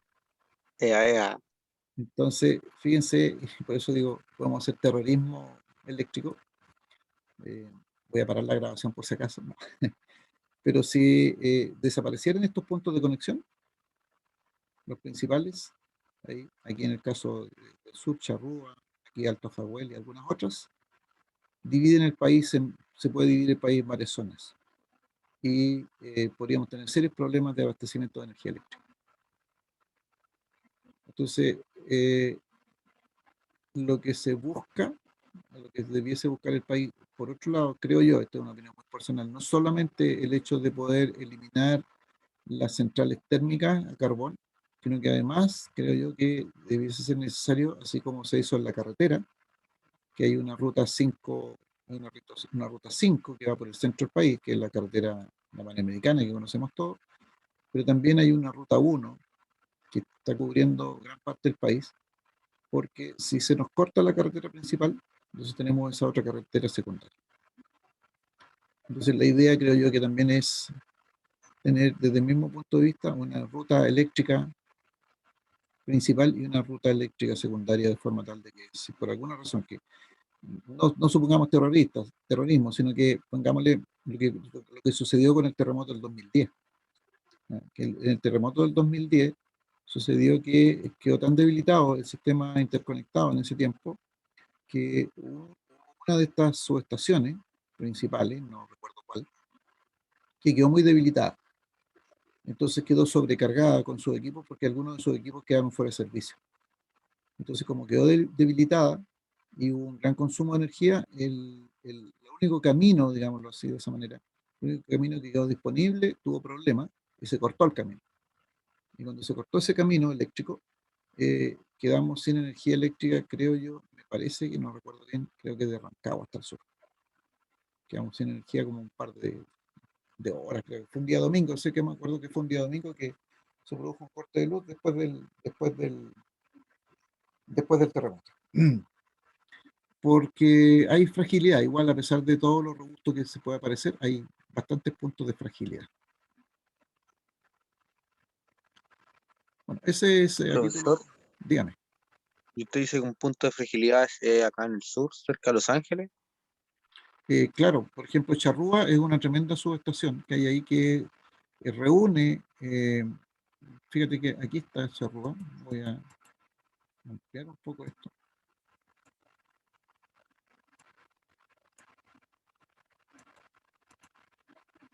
Aquí está Charrúa, por ejemplo. Este es Charrúa, este punto.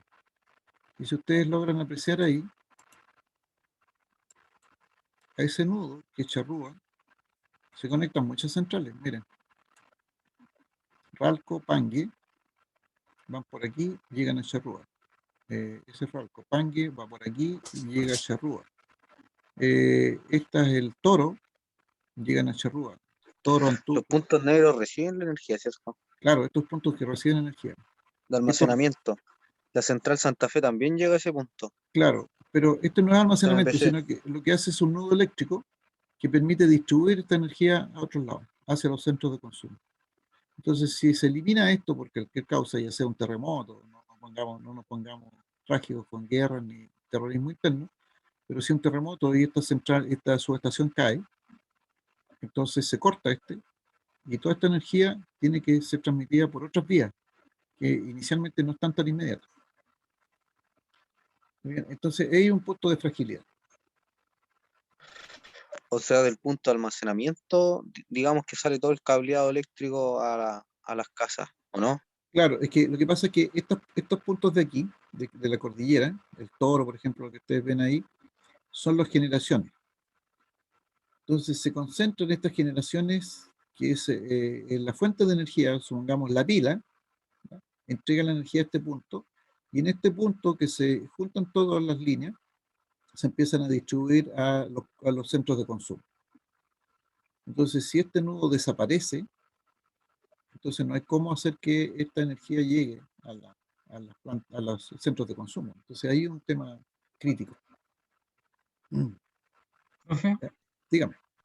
¿y no es posible que cada región se abastezca a sí misma si es que llega a ocurrir eso? Sí, fue una idea que se conversó posterior al terremoto y a todas estas incidencias que yo les estaba comentando. Se comentó mucho acerca de eso.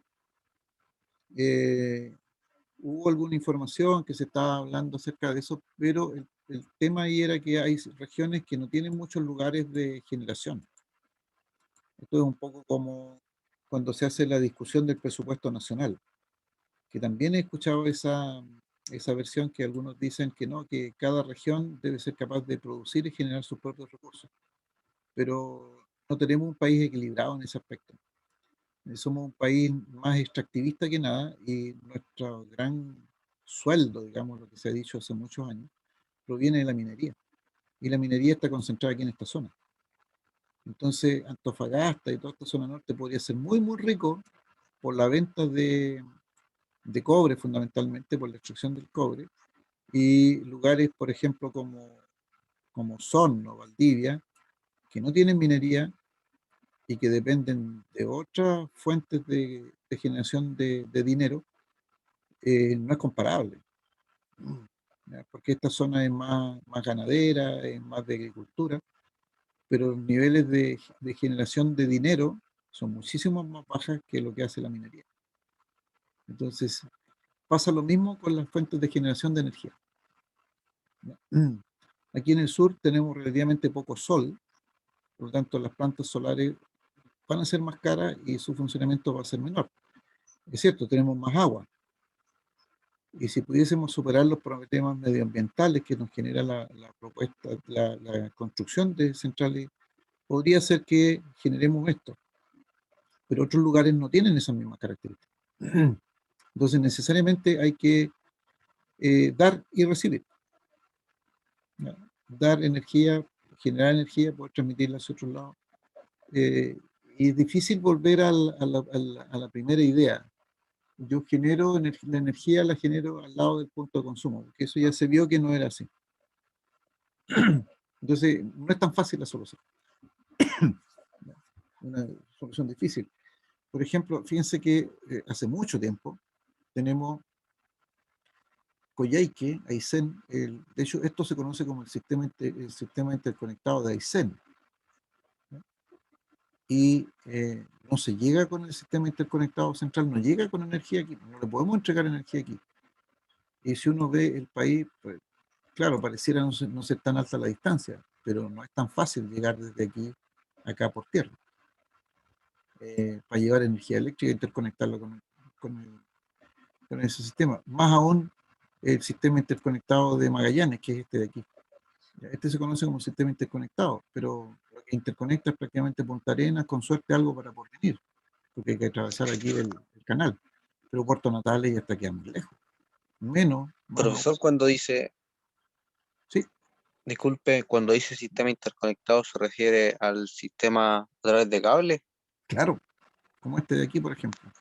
Esto es lo que Y eso no está en denominamos, Aysén, entonces no hay eso. claro, no hay.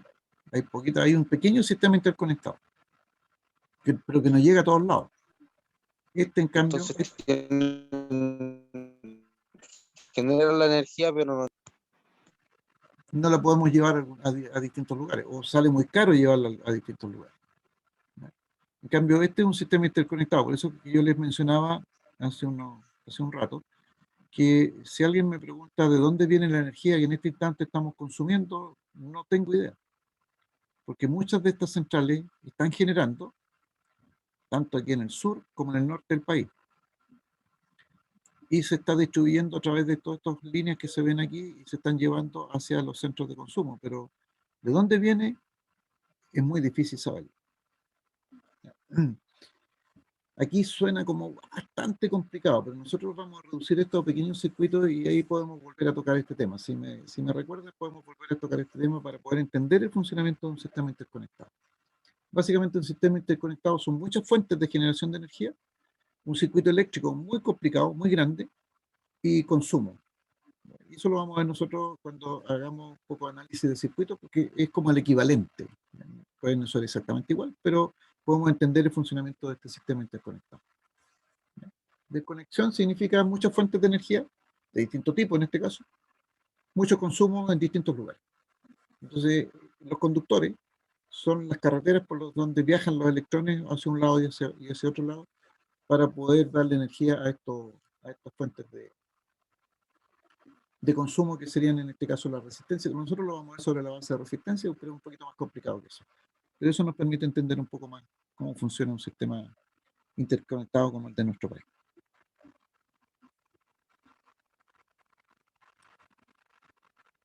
Ok, algo más. Creo yo que ha sido bastante interesante hoy día.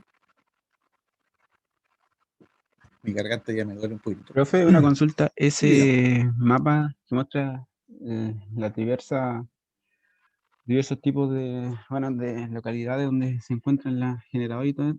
Actualmente hay un parque eólico basado en Golem Renaico, ¿cierto? Sí, Es que como no lo vi aquí, una consulta cuando sí. dice la energía, el parque Viento Renaico creo que se llama, parque eólico, Ujú. esa energía que genera, ¿sabes hacia dónde se dirige? ¿Se va a la zona central tiro? Lo ¿O más para probable es que algún- esa entre al sistema interconectado, porque es un parque que está por aquí, ¿no es cierto? Aquí Sí, está Angol, no. está por esta zona. Es muy Sí, probable que se inyecte el sistema interconectado y ahí ya se pierde se pierde el rastro para donde se va. Porque el coordinador, el que creó este mapa, es el que toma toda esa energía, sabe la que tiene disponible, la distribuye según sean las necesidades. Entonces como que se Sí, pierde el porque- origen. Ok, muchas gracias.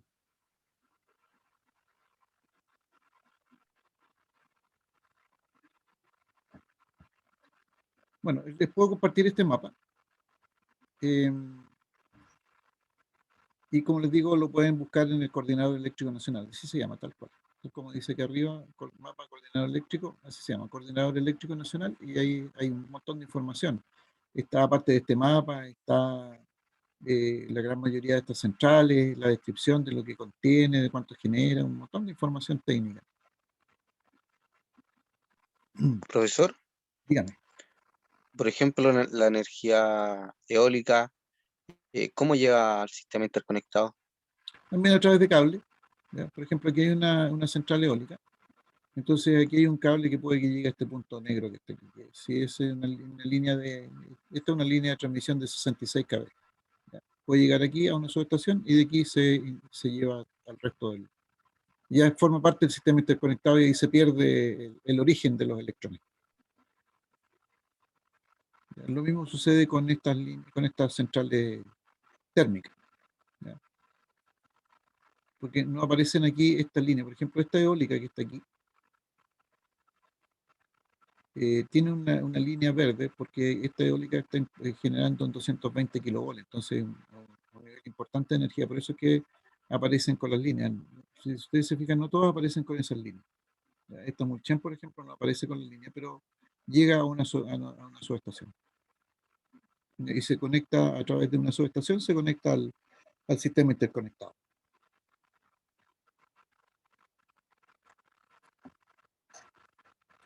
¿Alguna otra consulta o comentario?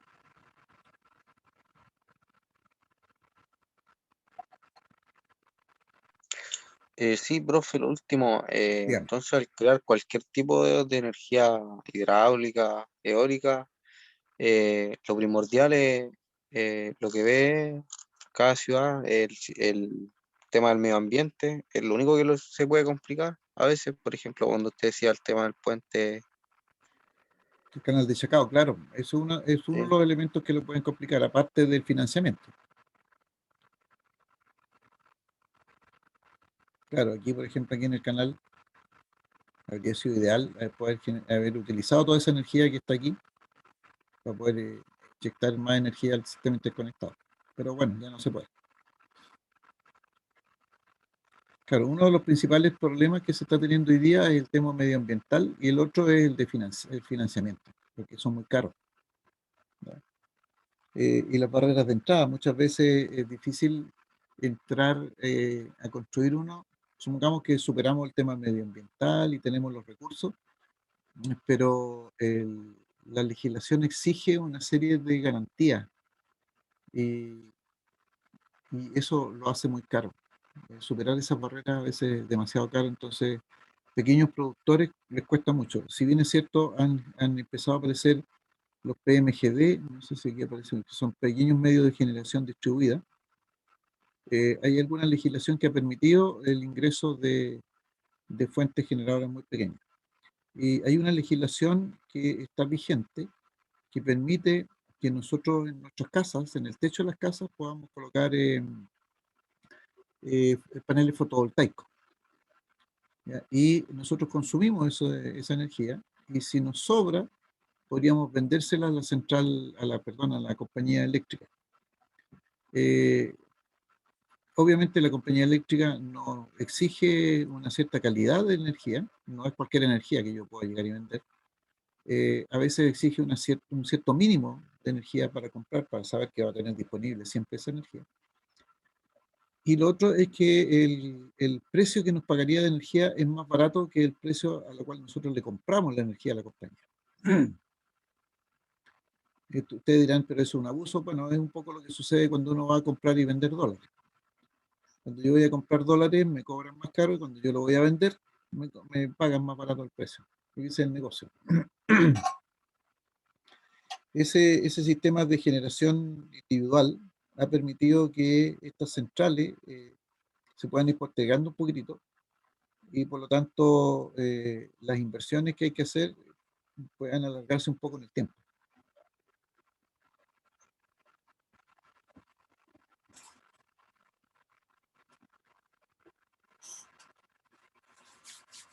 Eso es lo que ha ido ocurriendo.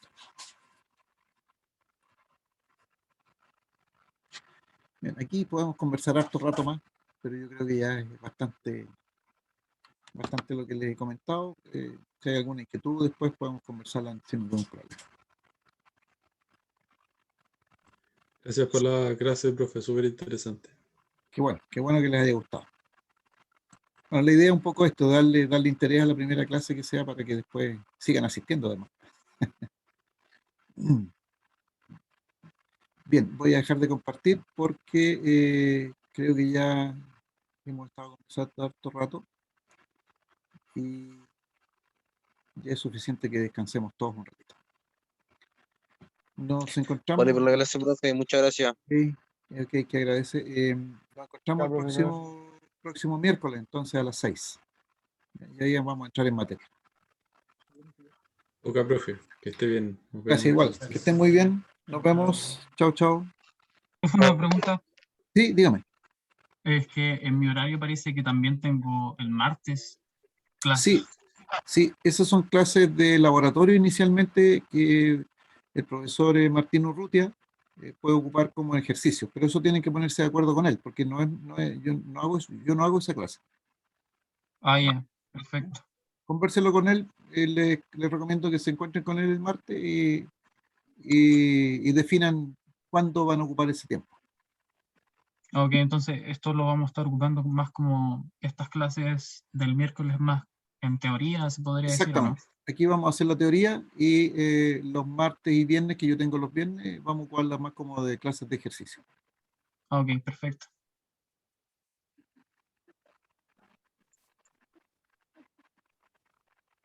Bien, nos vemos, que estén muy bien. Chao, profe. Chao, chao.